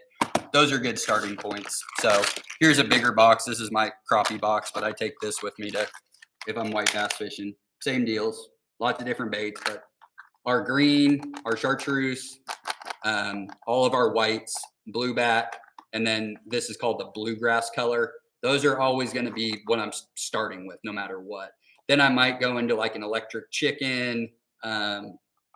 Typically with white bass, don't get into these darker colors, but every now and then a hot pink, but that typically when they're biting good on hot pink, it's because they're biting good on everything. In my experience, there's been very few days where it's like, all we're hitting them on is bubble gum. You can't catch them on anything other than hot pink. So if you're catching them on hot pink, you're probably catching them on red, chartreuse, white, blue. Because like I said, white bass are not really a reactionary fish. They're a schooling fish. They're looking to prey on shad.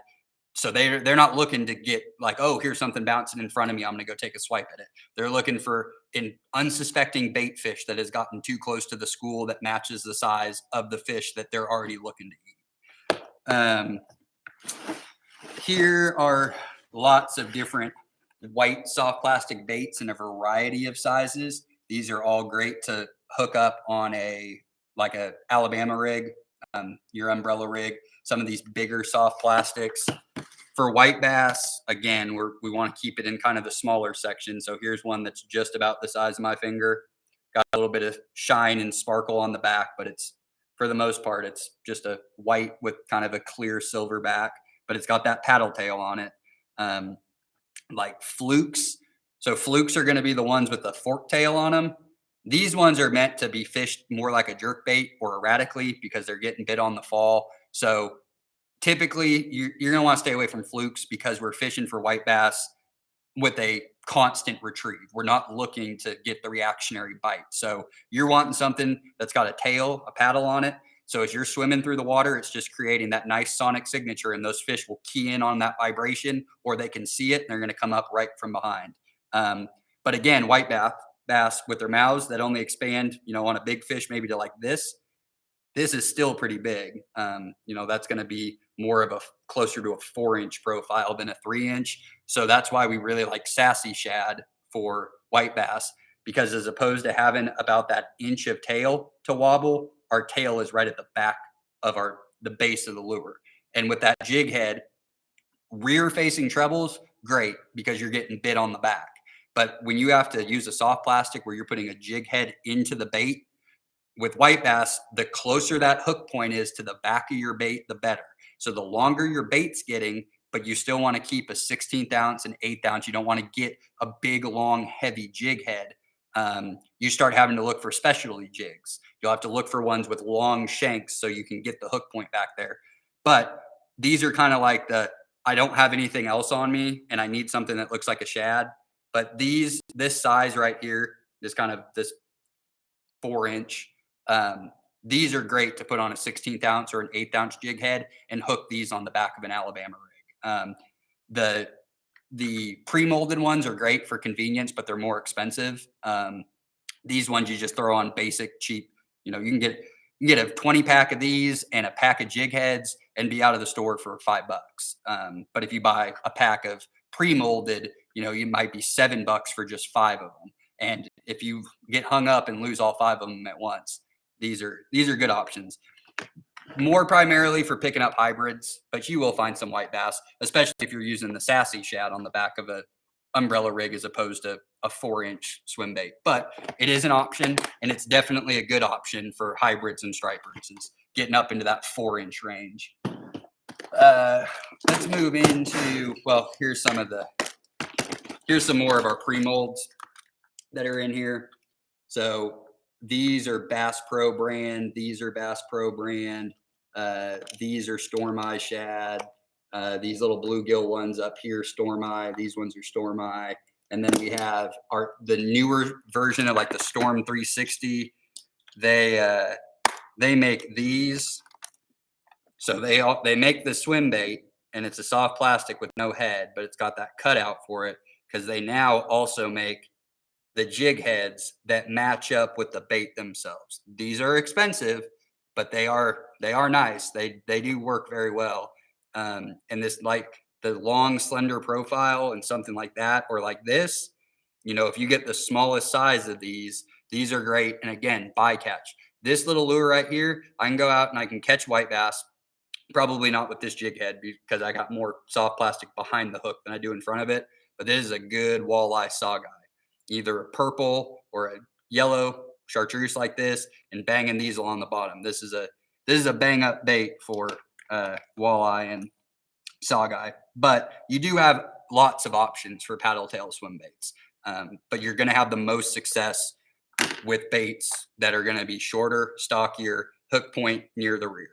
So here's a little, you can get a 5-pack of these Storm Eye shad for these smaller ones, probably $4. And they're ready to go. You just tie them on. So if you don't if you don't know how to put a jig head on, or you're just like, I just want something I take out of the box and I tie right on, go with the pre-molds to start with, and they're going to fish the exact same way. Look for the brightly colored ones that look just like shad. Really, they don't sell those in a whole lot of options. I think they might have a rainbow trout, one that looks like a bass, and one that looks like the bluegill. But outside of that, in Oklahoma, you're not going to find a lot of other things that they mimic. So most of them are going to come in some type of shad pattern to begin with. That takes us to the original swim bait. Back before we had all the technology to quickly mold all these great soft plastics, this is what we were dealing with. The original swim bait, the Grub, curly tail, just like this. Like with paddle tail swim baits or with grubs, you can use a basic jig head, or for a little extra, you can put a Roadrunner head on it, which is going to be a head that looks like that, and it's going to have a little flasher on it. Or you can just put it, again, on just a basic round ball jig head. If you're out in the main lake, like a river mouth, and you're over 12 feet, 1/4 ounce, inside 6 to 12 feet, an 1/8 ounce, under 6 feet, 16th ounce, maybe even a 32nd ounce, just kind of depends on your equipment, what you feel comfortable throwing with. Now, when you rig a grub, most people, myself included, I want my tail side. So if I lay this like this, and then I lay my jig head out, I want my jig head and my tail to both be facing upward. Catches water better when it's faced up, because when it's underwater, it's not curled like this. Catches water and it straightens out. So when it goes through the water, it's like this. If that tail side is down, does not mean that it will not work, but sometimes you don't catch the water as good when you're coming through, so it won't fan out. So same thing, like we did with the swim bait, you can kind of pick, if I was to put it right there, be like, okay, I come out, right there. So I'm going to pinch it right there. Typically on a grub this size, you want to come out on the last kind of rib, not the one that connects to the tail, but the one right above it. Typically on most standard size, but you can play around with it. Again, it comes with time and practice. And before you know it, you're doing it without even really thinking about it. But usually I use that last rib as kind of my indicator. So again, comes out, sits on there flush, not too little, not too stacked up. You throw that out, straight retrieve it in. So when it comes to what do I need in my white bass box, if I'm going to go fish a creek or river or the mouth of a creek or river, we're not talking this course. We're not talking about fishing for them out in the deep flats off of ledges, off of a boat or with the slip cork, things like that. This is strictly set up to target them once they've begun their spawning routine. So if you have to absolutely have something in a white bass box, curly tail grubs in a white and a chartreuse, doesn't matter what brand, ribs are better. So I think everything I got in here is ribbed. Some of the ones are more, so these are like really pronounced ribs. I mean, you can see the rounded on them. Some of them, it's more of kind of I think I actually have some double tails that have it like this. So this is ribbed, but it's not as pronounced as this one.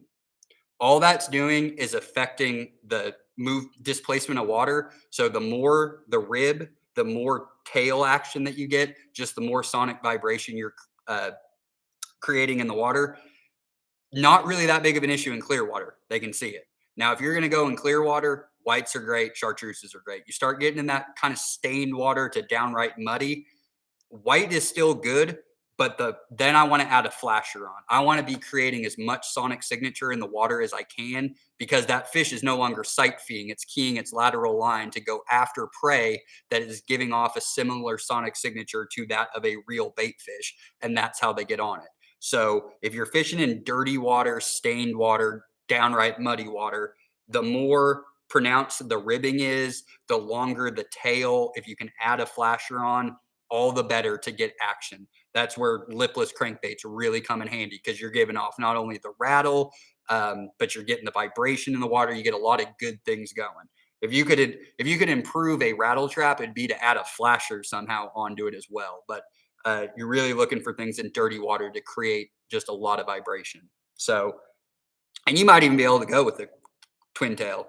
I mean, if you were fishing, like, let's say you're fishing the Illinois River up, north of Horseshoe Bend or right around Horseshoe Bend, you might go using something like this, or maybe even a chartreuse one, something like this. And if you jig that up off the bottom, there's a chance that your bycatch might be a really, really big smallmouth bass. So in clear water creeks, you might elect to maybe throw a double tail, just something different. But again, white bass typically aren't too discriminate on what they're biting and how well they're biting. So usually once they're in their spawn, you can target them pretty easily with just these baits. Here's there's a smaller version of our sassy shad. So this is like 1.5 inches. This is like the smallest version that's going to get made. But you'd throw that, just a ball head, jig head like that. But white chartreuses and then silvers, and then for some off colors, again, this is very basic. There is nothing fancy in this box. This is all bottom shelf, cheap grubs, cheap jig heads, cheap Roadrunner heads, all stuff that you can buy at any sporting goods store in bulk, 10 packs, 15 packs. And if you were to build a white bass box, if you were just to get one tackle box that was like this size or this size, I mean, really, you only need something about that big. And I was building it for myself, like last box I can ever fish with for white bass. I'm taking a couple of rattle traps, one silver, shad color, maybe a couple different sizes. Especially if I can't get picky, if I can't, I have all these boxes, I'm going to take them with me. But if I couldn't, I'm taking my silver rattle traps or something that looks somewhat like a shad, in a couple of different sizes. One that's in like that 16th ounce, and one that's in maybe a 1/4 ounce, 1/2 ounce if I have to. But I really like fishing lighter baits, I will take the time to allow the bait to fall to the bottom. Some people like to power fish. As many casts as I can get in while I'm out there, it's a good strategy. I just don't fish that way. I'll slow down and I'll pick apart an area and I'll make sure for myself, I'm not getting bit. There's either not fish or they're locked jawed, but I exhausted an area. So I'm going to stick on the lighter side. 16th ounce, 32nd ounce, 8th ounce. I really don't want to get up into the quarter or half ounce, especially as they're spawning and they're moving up into that shallower water. So a couple of lipless crankbaits, definitely a few variety of my sassy shad. I'm going to take, a quarter ounce jig head all the way through a 32nd ounce jig head. So I'm going to have a mixture of jig heads. I'm also going to have a mixture of some Roadrunner jig heads that have the flasher on it. I'm going to have a couple of marabou jigs. So, you can buy really expensive marabou jigs or hair jigs or bucktail jigs, but a basic Johnson beetle spin, they come in a 5-10 pack. They kind of look like somebody, they're mass produced, so they don't all look the same. But those are great. When they get up into creeks, awesome. I'm going to take one top water. It's going to be a walking dog. If I have enough room in my box, I'm going to throw a popper in there as well. And then I'm just going to have my basic assortment of the grubs that we just showed. I don't need anything more than that. Inline spinner, maybe a super duper, like just something that will fit in a box like this that is one of every type of shad imitator. You're good to go. You never need anything else. And it's a great summer box to have at the lake, especially when you get into the fall and they really start gorging again on shad. Always good to have those colors when you go to the lake because your bycatch is going to be drum, bass, sunfish, crappie, walleye and saweye if they're in there, hybrid striped bass. Like I said, big fish will eat small baits, but small fish don't have the ability to eat bigger baits. So when you can keep it small and light, you're always going to find, some more fish to catch. So with that kind of brings us through all of our baits for the most part. So we got about 25 minutes left here on the chat. So I'm going to look back through the questions. Now's the time to fire off anything, and I'll throw in some extra stuff as we go. Got one more thing to do for live bait to show you guys, but we'll do that after I look through the questions here quickly.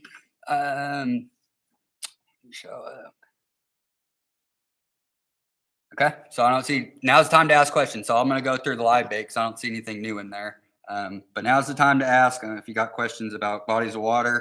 For anybody who did not receive our fishing email here last week, I'm going to put this into the chat box right now. This is a link to our white bass guide that was created. This is going to be our top areas in the state, along with everything we just talked about for the most part, links to the baits that were talked about. My editor's choice that are on there. So my favorite baits of every type that we just talked. So the brand, the link, price, all that stuff. There's great information on there. Where to camp when you get to an area, where the nearest bait and tackle shop is. Lots of good stuff in that guide. So definitely check out that link if you haven't already got it, because that's going to give you everything we've gone over. And it's going to have a little bit more specific detail to bodies of water, bait shops, bait and tackle. Lots of good features, exact spots to go with Google Map links to get to them. So, all right, so we're going to do live bait. So if you were fishing with live bait, let's say you're using a bucket of minnows that you got at the bait shop, used your cast net, went out and got some shad or some other legal minnow bait fish that you can use by using a throw net.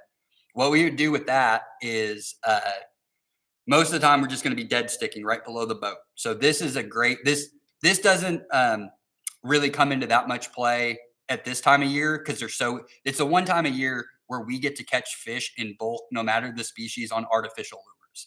Outside of this time of year, and then again in the fall for a much tighter window than we get in the spring, everything else, you're always going to catch more fish with live bait. But just where the fish are located at this time of year, it's not as necessary, but you could definitely do this in the mouths of rivers where you don't have a whole lot of pulse, so you can fish directly below your boat with a lot of current coming out. And all we're doing is we're taking a size 1 to size 2, maybe size 0, just any type of bait holding hook. My preferred hook, this is not it. But my preferred hook, it's in the white bass guide. I like owner hooks. Their size 1 SSW hook with a cutting point. Love that hook. It's my favorite. I use that for my drop shot hooks when I'm bass fishing, and I use that for my live bait hooks. But really all you're looking for is just a medium sized bait holding hook. And if you don't have your stuff rigged up where you maybe have a spool of line on your boat that matches your rod, if you're just using the line off of your rod and reel to do this, start by just taking your line as it is where it comes off of your top eye guide. Tie your hook on first. So whatever hook you're comfortable with, your fisherman's knot, which is the improved clinch knot, that's just a really good strong knot, easy to tie. Twist it 5, 6, 7 times, depending on the pound test that it is. The more pound test, the less twist you need to get a good strong knot. But so we just tie our knot on, however you tie your hook on, and then we're going to cut our line. So this would be your main line coming off of your rod and reel. So we tie the hook on, and then this would just be going up to your rod tip. So trim our tag end off of our hook, and then we're going to take, again, like we did with the top water where we're tying off, we're going to take off about 14 inches, just enough so that you can tie your knot back on to your swivel without needing, you want to have enough chew line to be able to tie your knot. So this one's probably closer to 20 inches, but enough line. You can always cut line off. You can't get it back. So you would cut this off of your main line. So now you got your hook. It's attached to a leader line. So you just set that aside. Now we take our main line again. Now I don't have any egg weights with me, but an egg weight is what you would want to use. For those unfamiliar with, this is a bullet weight. So this is what's used in what people call Texas rigging. But your egg weight looks somewhat similar. It's going to be, if we were to take off the back end, it's going to look in this shape. It's going to have a hole on either end, but it's going to be uniform. So the shape of it looks like an egg. And what you would do, so with those, it doesn't matter. With these guys, because I got a bullet weight, I'm going to put it on like I would a bullet weight. But with an egg weight, it doesn't matter. Either side, they're going to be symmetrical. So you're going to run your main line. You run that through your weight. Then you take a barrel swivel, and then you just tie your barrel swivel onto both ends. So your main line that we just put the weight on, take that, whatever knot you're comfortable with. Typically with these, it's pretty easy to just do a Palomar knot instead of going through the process of tying a clinch knot. So we'd have that one side on, however you want to do it. We'll cut the tag off first. So now this would be attached to your main line. This is what it would look like if you had your egg weight on, going back up to your leader. So your egg weight's on, your swivel's on. Again, this is a bullet weight. We're just using it for an example. This would be an egg weight. If you're in completely still water, it's no wind, no nothing, the lighter the line, or the lighter the weight you can use, the better. So if it's not blowing and I'm only going down about 15 feet, I'm going to use a 1/4 ounce weight. If the wind is blowing and I'm trying to get down to 25 feet, I'm going to use all the way up to like an ounce weight. But you upsize with wind and current. But you always want to try to fish with as light as you can, just because fish, they can feel that tension. So, but when you tie on, typically what I would do, this is just an example, but if I was tying my leader on, because I like to tie a Palomar knot to attach to the swivel, tie this end on first so you still have the swivel side. Either way, you have to tie an improved clinch on one side or another, because you can't double over and bring it back through. So with this, we just put this up. We're going to do an improved clinch on this. But all you're doing is you're attaching this leader line so that when we put our live bait on, and I don't have live bait, but I can show you how to hook it on one of those soft plastics.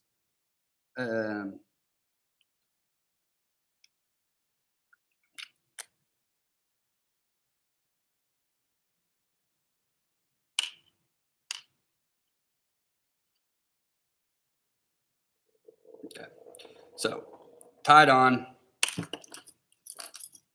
and cut that off. All right, so this is what your live bait rig would look like. Got a lot of line all over the place now. All right. So this is what it would look like with your egg weight and your swivel and your line. So all you'd be doing, this is great with the casting reel, especially like ambassador, like big open face casting reels that either have a line clicker. But the thing why we like to use casting reels as opposed to a spinning reel for this setup is because you're physically pulling line off so you can cheat. If you're looking at your depth finder and you see the fish are stacked up at 15 feet, well, I know what a 12-inch pull off of my line is. So all I got to do is pull it off 15 times and I'm at depth. If you don't have a fancy reel that tells you how much line has come off when you've let it go. If you try to do that with the spinning reel, you obviously can't open up the bail because you won't be able to hold on to the line as it's going. Whereas with the casting reel, you can just keep your thumb pressed up against the spool so it doesn't go too fast. The only way you'd be able to do it with your spinning reel that way is to set the drag really loose and then pull up that way. But it's just more effective to do with the casting reel. But so we would take our live piece of bait again, like everything else we've talked about. We're not trying to get too big with our bait profile. So if you're catching minnows, or if you bought them minnows at a bait store, or if you're getting your shad, you really want to look for shad that are in kind of that 2 to 4 inch range. You start trying to use 4, 5, 6 inch shad, and you're only going after white bass, and there's no big hybrids, or there's no stripers around, or maybe there's no largemouth or smallmouth around. You're just going to be sitting there with a big piece of bait swimming around that nobody's willing to take a swipe at. There's a couple of different ways you can hook it. Everybody's different. Everybody's got their own way. If you choose to lip them, so if you decide to go into their mouth and pull that hook point out, do not go through the bottom. Go into the open mouth. If you close off their mouth and go straight through, they're going to suffocate. They're going to die. They're not going to be able to get the water to come over their gills. So don't lock them up if you go through the nose. And if you do go in through the nose, be very careful not to bring it up through their brain or you'll kill them too. So you want to go out right between the nose slits on the top if you're going in through their mouth. So you would just barely go inside the mouth and then you poke it out right between the 2 nose holes. So it would look something like that. You can also side hook them in between, in that same patch right there. And some of them have really pronounced like the bridge of your nose. Well, if you feel the bridge of your nose, you can feel where the cartilage starts at the end. And there's kind of that spot where it feels like there's almost a dip underneath it. Well, fish have that too right there, where you can find that soft spot on the top and go in between the nose holes without going through the nose holes. And it would look like that. That still keeps them alive. If you hit the brain or you block off their gillways, they're going to die and you're no longer live bait fishing. You're fishing with dead bait. You're more likely to catch channel cats and blue cats. Or you can back hook them. So right behind their dorsal fin, you go in like that, and then they'll swim like that. Whatever way you like to do it is fine. Typically with minnows, they're not going to miss them. You know, they're going to inhale all of this. So it really doesn't matter. But if you're live bait fishing in other ways, like you're throwing a live bluegill for flathead or for largemouth bass, bigger baits, typically I like to hook them behind the dorsal fin. So right where there's that soft spot where the spines come up and then the dorsal fin rests, right where that notch is in between the adipose fin and that, I want to be right there. For this very reason, when a bass or when you're trying to get a really big, a 4, 6, 8 sunfish eaten by a flathead or by a bass, what you want is you want them to grab it and start swimming it. But I want to be able to rip that hook clean from the bait. I just want the hook in the fish's mouth. I don't want to be hooked with the fish still on the hook. So when you go on that back, you break right through the skin when you set the hook and you allow your bait to swim free. It's great in ponds because you keep your sunfish alive, but you can use them as bait to catch your big bass and you don't have to kill the sunfish. The flathead, different. Flathead's probably going to get him that sunfish. He's going to get it back in that gullet more than likely. But if you bait him back there, if you're using minnows or shad, we're not worried about keeping those fish alive. You're using them for bait for that exact reason. So however you hook them doesn't really matter, but those are the options. Big things are don't kill them. And the ways you will kill them, closing off the bottom mouth, coming up through the brain, or going inside and hitting them in the brain, going through their eyeballs, anything that's messing with their vital. Again, on the body, keep it high up behind the dorsal fin. You don't want to puncture their swim bladder, open up to where their organs are at. Again, that'll kill them pretty quickly. So that's it. That's all we got on that. Now you can also do this same exact technique instead of letting off. If you know that white bass are up against a dam, or you're in a tailwater and you want to get down a little bit farther, you can do all of this below a slip float. So slip corking, If they're at 15 feet, you read on the fishing report off the dam at 15 feet, and you're like, well, I can only fish from shore and I want to use live bait and I want to get it down into that strike zone, just use a slip float. Line out your line, put your stopper on at 15 feet, throw your cork on, do the same exact setup, cast it out there. It accomplishes the same thing. It's pretty effective for pre-spawn crappie, and it can also be very effective for white bass if you get them stacked up. That's a great recipe for success on smaller impoundments. So, like some of our southwestern lakes, like Humphreys or Duncan, where you get a lot of concentrated fish, it's not that big of water. Those are good places to slip cork. Bodies of water that I'm not over familiar with the white bass population, but I imagine that they're in there, like a Lake Guthrie or Lake Liberty here in central Oklahoma. You're going to find them off of the dam. But when you're fishing with the minnow, especially if you're fishing from the bank off of a dam, it's a great way to catch a lot of crappie as bycatch. So if you think there might be white bass up on the dam, or you've heard fishing reports that they are, and you want to slip cork by using this technique from the bank, it's a great way to get into a lot of crappie. If there don't, you might get both, you might get one or the other, but if you're not getting white bass, odds are you're going to find crappie doing that. So good bycatch to have. All right, let's go back to the questions here.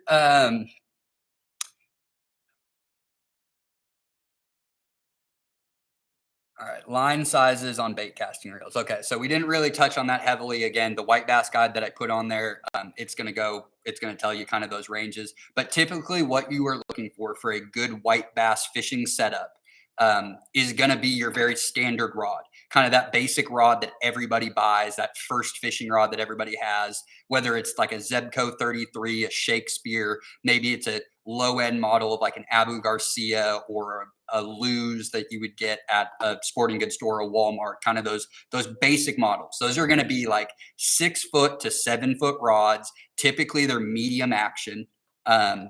And you're going to want to have them lined. If you're just white bass fishing, 6 pound test, 8 pound test, maybe even 10 pound test.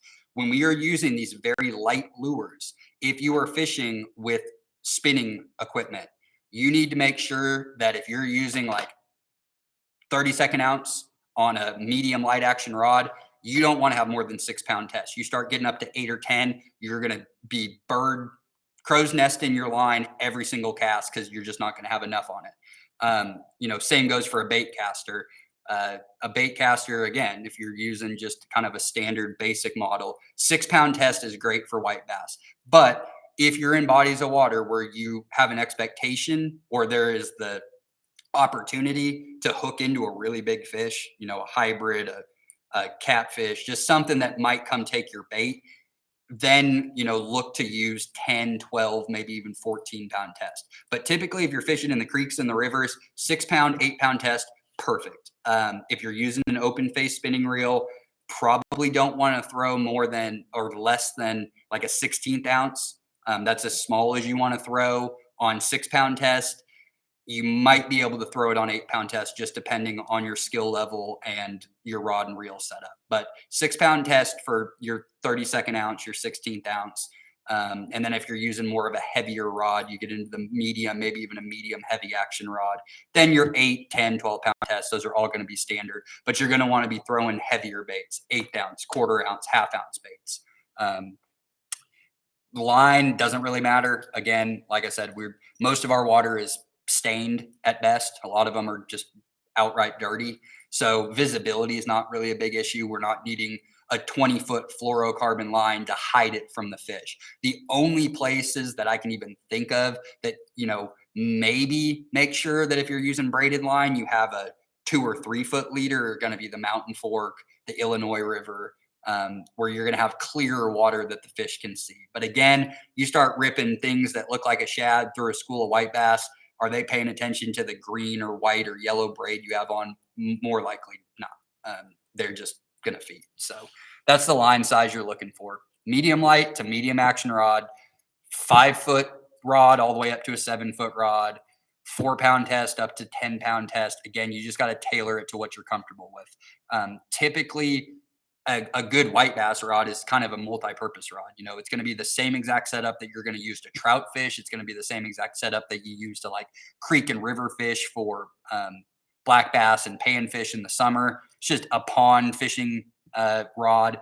Just a good all around, great all around rod. It's like a 6'6", medium light action rod with a reel that's not super fast but not super slow. So something that's like a 6 point, anything that's like 6 to 6.5 gear ratio to 1. So you're picking up six turns every time you crank the reel, 6 deals of line.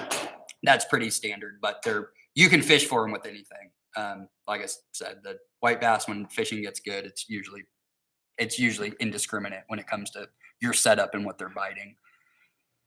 Sand bass versus hybrids, which is better? Assume you mean better to eat. White bass, because they are so small, they do have the red meat on them, just like hybrids, just like stripers. So from an eating perspective, if you're the type of person who is you'll eat game, so you'll eat wild fish or wild animals that were harvested, but you are sensitive to fishiness or gaminess. You really just want to take the opportunity when you clean them and you fillet them that you're cutting off as much red meat as possible. So on some of your bigger fillets, that means when you lay it over to take the skin off of them, when you've made your first cut, if you're using an electric knife, it's a little bit easier, but maybe come up about a 1/16 of an inch off of the bottom and slice through that. That's going to eliminate a lot of that red meat. If you get right down onto the skin and fillet them clean off, you're going to have that strip of red that comes through them, and you're going to have it scattered on the fillet as opposed to just down the middle line.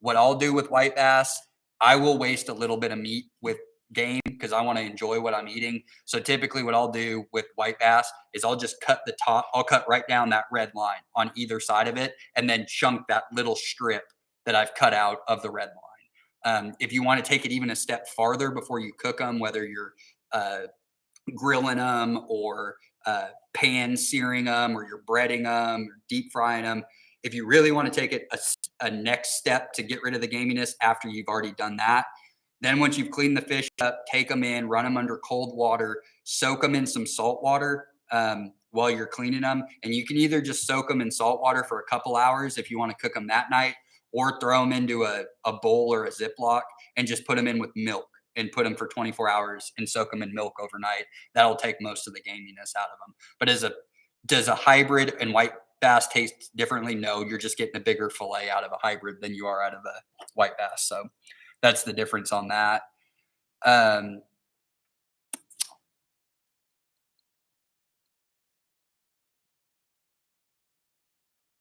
How do you know to measure what depth our line is in the water? What is the formula of number of poles that equals what depth? Well, so 12 inches is a foot. So you can mark directly on your rod, or you can measure with the tape measure the distance between, if you're using a casting rod, where the line comes through the little circle, your spool feeder that goes back and forth, from that point to your first eye guide, what's that distance? If it's, 16, 18, 20 inches, whatever it may be, maybe you mark 12 inches off and make a little Sharpie mark on your rod at 12 inches. And then when you pull your line and you get to that line, 1 foot, 2 foot, 3 foot, 4 foot. So the number of poles equates to, the number of feet that you want to drop down. And like I said, most of the time when white bass, when you find them, they're typically going to be in the bottom third of the water column. Now, a lot of times you will see them, especially I see this a lot on Lake Hefner with the hybrids. They'll sit down on the bottom, but a lot of times you'll see them kind of up middle to upper part of the water column, and you'll see that bait up on top. And what they're doing is they are kind of like orcas down there. They are rounding up those bait balls and they're pushing them closer and closer and closer to the surface. And then but typically they don't start biting on them until they get them up in that last foot, because then they have them completely corralled. But if you do see them middle of the water column, so let's say you're in 20 feet of water and they're 6 to 10 feet down, work your minnow or your bait, right at them or above them and see if you can get takers. But sometimes all they're doing is they're just working that bait up and they're not biting yet until they've got them all the way to the surface. And then it all breaks loose at that point. And then it's just a feeding frenzy. but that's what you would measure. That's your formula. Pick a mark, know how far that is, try to get to 12 inches, and then every pole's a foot. Um, Is there a decline of sand bass? From a population standpoint, no. Like I mentioned at the beginning of the course, white bass are just a cyclical boom or bust spawning type fish. Um, they have more success than some of our other species, like a striped bass or like a paddlefish or an alligator gar, that really need ideal spawning conditions to have a really good reproductive year. We call them recruit classes. So um, anytime that reproductive wave of that year, we call that year's recruit class. So the 2021 recruit class for white bass, it's going to vary from body of water, especially with rainfall. Some years, the entire east half of I-35 all gets doused with the same amount of rain at the same amount or the same time, when all the water temperatures from the Kansas border to the Texas border are somewhere in between 50 and 65 degrees. That means at the same time, you could have every body of water down that line hitting off. But as far as the population of white bass go, they're not going to be a declining species because they're a schooling fish. They're always going to have shad to eat. They're not heavily predated on as a school. They're going to get picked off as their juveniles, but they're a schooling fish not only for how they feed, but for protection. Because in the water, one big school just looks like one big fish. So you don't have bass and other things ripping through a school of white bass trying to pick them off. If they get too far away from the school, a big striper or a big blue cat will eat them. But if you're seeing not as prolific of a run for a couple of years, not as many fish being caught, not as many of the same, bigger size, kind of the box size fish, 14 to 18 inches. If you're not catching them in that range, it's probably just because you had a couple of bad recruit years in a row, but they rebound like that. It only takes us 2-3 years to rebound. Whereas like paddlefish on Grand Lake right now, we had a big gap between a really good recruit class in the early 2000s. We had one at the end of the 90s, again in the 2000s, and then we went a long time without all of the conditions being right. And a few years ago, we hit back-to-back years where we had all of the ingredients to have a great paddlefish recruit class. We will not see the benefits of that yet, even for another 4 or 5 years, when those fish are getting up to 40, 50, 60 pounds and they're a catchable size. With white bass, it's 1 to 2 years.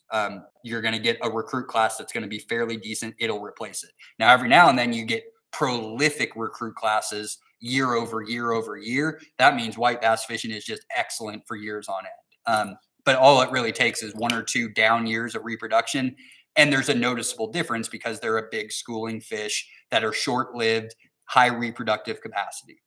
So they typically are all kind of the same size through those recruit classes. So that's what you'd see. But you wouldn't typically expect to see a declining species because of habitat loss, predation, lack of prey. They're an open water fish that go after shad. They're always going to be in an abundant supply with reservoirs. And they have high saline tolerance like striped bass. So as our lakes silt in and you get more saline content, white bass will be one of those species that will continue to outlive some other species that might be affected by different factors that go on in the water. So not a whole lot of threat to our white bass populations. Will we continue to stock hybrids? Yeah, so we stock hybrids annually. We produce them out of our Byron Fish Hatchery, which, for those not familiar where that is, it is east of Woodward, north of Alva. It's basically Cherokee, but it's basically kind of halfway in between I-35 and Woodward, and then 20 miles north of that, like out of the Enid complex. So it's up in kind of the middle of nowhere, Cherokee, Oklahoma, but that's where we produce our hybrids. And the brood stock for those come out of the Canadian River below Eufaula, and then the Arkansas River below Keystone. And that's where we get our brooder striped bass. And then we mix them with our male white bass that we throw in, and we can get the white bass from anywhere. But that's where our brood stock for the hybrids come through from. It's stripers from below Eufaula and below Keystone. And then our stocking, you can look at stocking reports. They're on our fisheries pages of our website, and they'll have year over year of where they've put them. But hybrids are stocked in they've been stocked in most major reservoirs. So whatever that is, they typically, on most lakes, they get stocked every 4 or 5 years. So you're going to have hybrids in most bodies of water of the state. When will be the best to fish Lake Thunderbird from the bank? So Lake Thunderbird, your run's going to be up the Little River for the majority of those fish. Some fish will go up Hog Creek, but it's not as defined of a drainage basin. And it's just you don't have as much bank access up there. So for Thunderbird from the bank, you're looking at your Sentinel Parks right off of the Alameda Bridge, either side. The main river channel is on the west side, but it's dredged out on the east side, and they come together, and then the little river channel starts right there. Those are your two best bets. Look for the water temps to hit 50 on the fishing reports. But if my guess, central Oklahoma, we got some rain coming up next week. I would not be shocked if underneath the bridge pylons of people bank fishing, they don't start to see some type of initial male white bass push here next week. Weather looks really good. We're coming. This is a short-lived kind of blip in the radar. It snowed great. We picked up some precipitation because if we're going to be cold, we might as well be getting some water that comes with it. But today's a flash in the pan, 24-hour event. It's not really going to affect anything. Next week's the full moon. White bass are already getting in that staging mode. Walleye are there. I expect to see really good walleye and saugeye fishing all of next week into the following week. I expect to see really good white bass initial reports coming out of the southeast by next weekend. But for Thunderbird, I would say by next weekend, I would expect there to be fish pushing underneath Alameda Bridge. But in great numbers, we're probably still 2 to 3 weeks away. Really what you look for to change water temperature dynamics is not the daytime highs, it's the overnight lows. So when you want to start seeing white bass are a little bit different because they go before everything else, but crappie, bass, when we're looking for those water temps to get right there in around 60 degrees, you're really looking for overnight lows above 50 degrees. So here in the next couple of weeks, you get some big daytime highs, expect for lots of species of fish to push into shallow water. A lake like Thunderbird, where it's really muddy water, that holds light and heat better. So on those hot days and the wind's howling, the wind-blown shallow banks are going to hold a whole lot of different species because that water warms up the quickest and the turbid water really holds onto that heat. So it's going to be 2, 3, 4 degrees warmer than it would be in the same situation on the clear side of the lake or in clear water because it's absorbing more. That light penetration goes farther down into the water and it's not holding on to it. So what you're really looking for is daytime highs in the 70s, getting up to 80, but it doesn't take that. You could be in the 60s as long as your overnight lows start to creep up into the high 40s, 50s are best. You get 2 days of 50 degrees for the low in your area. Anytime coming up, hit the water the next day. That's really what you're looking for is those overnight lows to start getting into the 50s. But everybody's white bass fishing. You're going to start catching male fish next week. We got all the ingredients to this point, and the extended forecast for next week looks great. I'd really think that there's going to be some really awesome fishing around the state next Wednesday and Thursday. There's going to be the 2 hottest days before next kind of quick, not too cool, more of a cool front than a cold front comes through next Friday with a little bit more rain. And then that following week, week of the 20s into March, that's going to be like, you got to be fishing. The northern part of the state, you're not going to have mass runs starting, but if you're the type of person who's itching to get out on the water, next Wednesday and Thursday are going to be those first 2 days where the farther south you are and the farther east you are, you're going to have more of a prolific bite, but you're going to start seeing it at area lakes all over the state come middle of next week for not only white bass, but you'll start seeing some good crappie. The bass will be a lot more active in shallower water.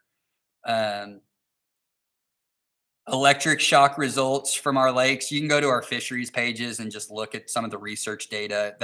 You can always call our fisheries research lab if you're interested in some of that data. We share some of it online, but you're going to want to go through our fisheries division to get reports like Crappie spawn, your crappie spawn is going to be, they're kind of the next species to go after white bass.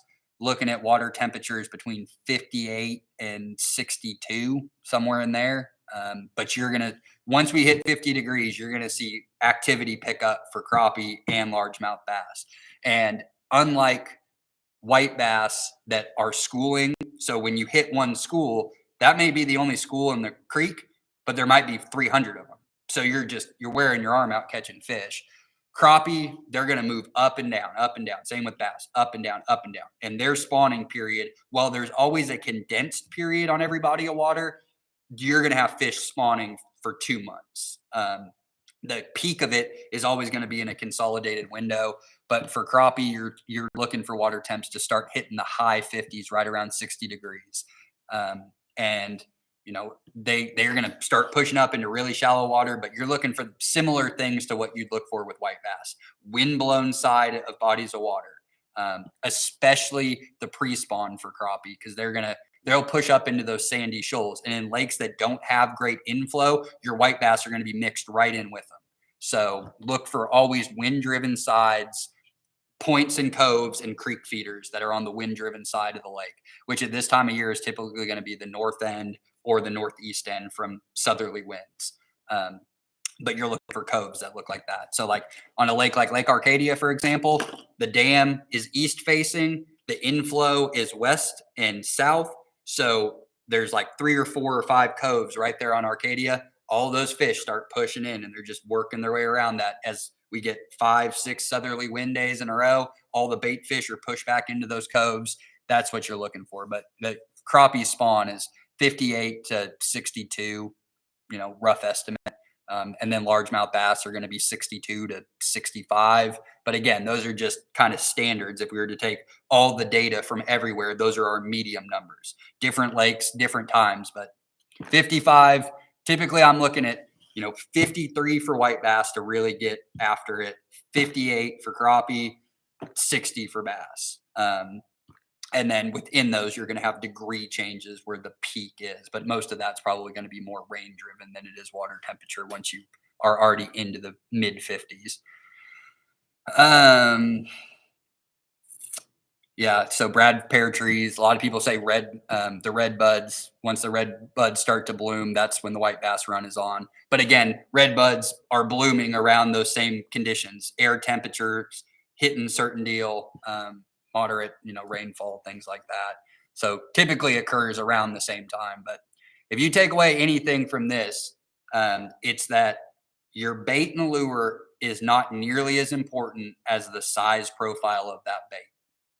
1 inch, 1.5 inch, up to 3 inches is going to be your target zone for your bait.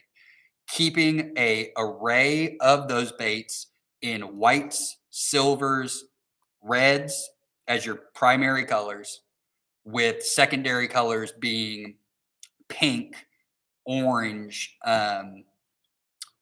tricolored baits, things like that. But again, if they're hitting all of that, they're typically not just hitting that and not hitting anything else. So if you just stick with your standard whites and chartreuses in a 1.5 to a 3 inch, using no more than a 1/4 ounce weight, especially if you're fishing with soft plastics and jig heads, you might go up to a 1/2 ounce for like a rattle trap just because that's the size profile that they make for it.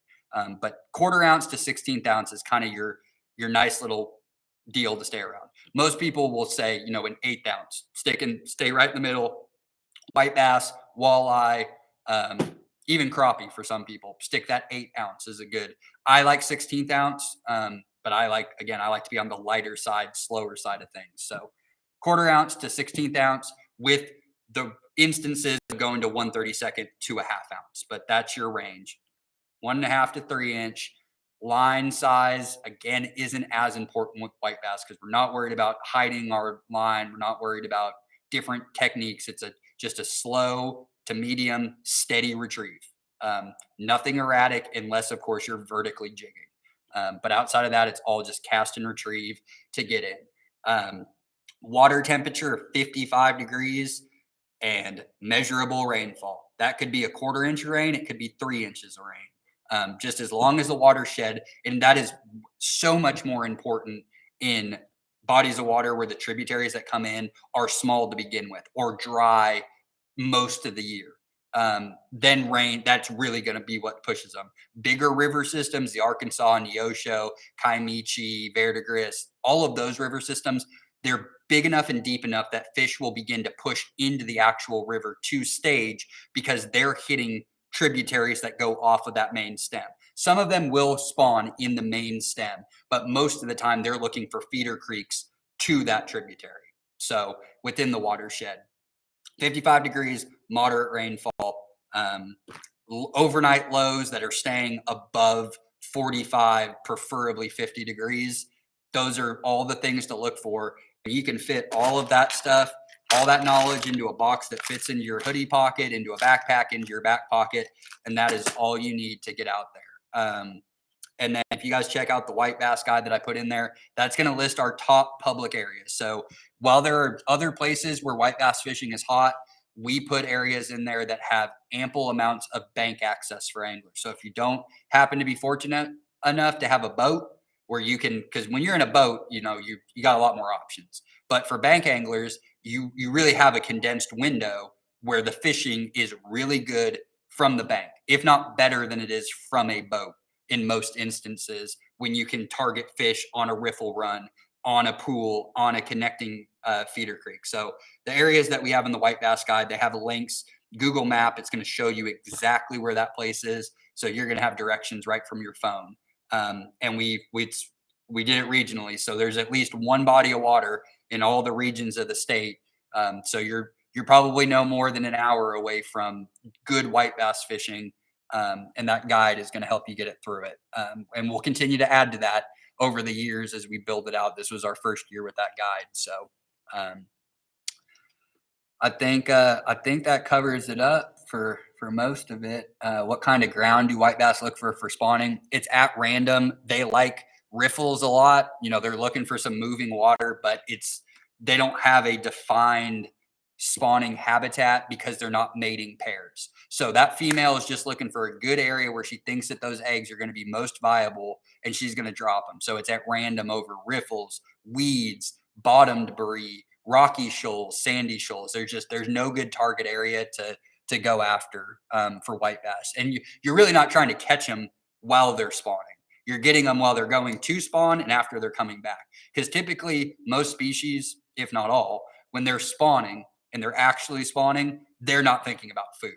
So you might be hitting them, but you're running over the tops of their backs and they're just focused on spawning. But fortunately, unlike some of the other species like crappie and largemouth bass, that your males are either defending, and when they're going through the spawn, you're going to have more of a lull in the bite. Same with catfish. White bass drop their eggs and they're back to feeding because they don't provide parental care or build nests. So they're feeding all the way until they drop those eggs, and then they're feeding all the way back to the river to recuperate. So the white bass bite, that's why these runs are so prolific, because not only are you catching fish as they're migrating to spawn, you're catching them when they're migrating back to the lake.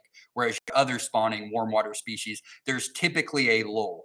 The best bite, when people talk about spawning fish, they're really talking about the pre-spawn. That's when the fish are gorging themselves, getting ready to spawn.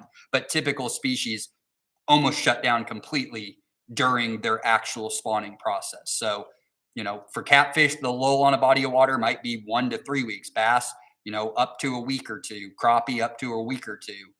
But with white bass, you just really don't see that because you just have waves and waves and waves of fish going. So, not really as important. But yeah, well, we're well over 2 hours, and I don't see any more questions on there. So, with that, we'll go ahead and shut it down. But please check out the white bass guide if you haven't already. It's going to give you everything we talked about in this and probably answer a lot of the questions that you may have when you leave this. Everybody should have received an email from me with the link to this course, as well as the registration that you signed up for. So feel free. My phone number's on there. It's a cell. Call or text or email me if you ever have any fishing questions. That's what I'm here for. We want you guys to be successful. That's why we do these courses, try to be as specific to Oklahoma waters as possible. But a lot of this stuff is going to be good if you go out of state to fish. Pretty standard Midwestern, Southern plains type style baits and fishing, and water types are fairly similar. So this stuff is going to work in a wide variety of areas. But yeah, so with that, I'm going to end it. Thank you guys for coming. Definitely, if you get an opportunity next week to get out and fish, especially, if you can get out during the middle of the week, next Wednesday, Thursday, those days look really good. I think that's going to be the first really good, solid day of spring fishing that we see around the state for a multitude of species, but you really should start seeing white bass. If you live in the southeastern part of the state right now, and you got a lake that you like, I would be checking out the mouth of the Mountain Fork. I'd be checking out the mouth of Jack Creek out of Sardis. I'd be checking the mouth of the Kiamichi out of Hugo. And then if you got good spots on Pine Creek or McGee Creek, there's some put-ins that are farther on the northern side of the branch where you can take a kayak or a float tube or bank fish or run a John boat up those smaller feeders. But I would definitely be on those for fish in the rivers next week. But everybody else, wherever you're at in the state, look for next week for fishing to really turn on for your warm water spring species. So with that, thank you guys for coming. Stay safe out there, tight lines, enjoy the spring, and we'll see you next time.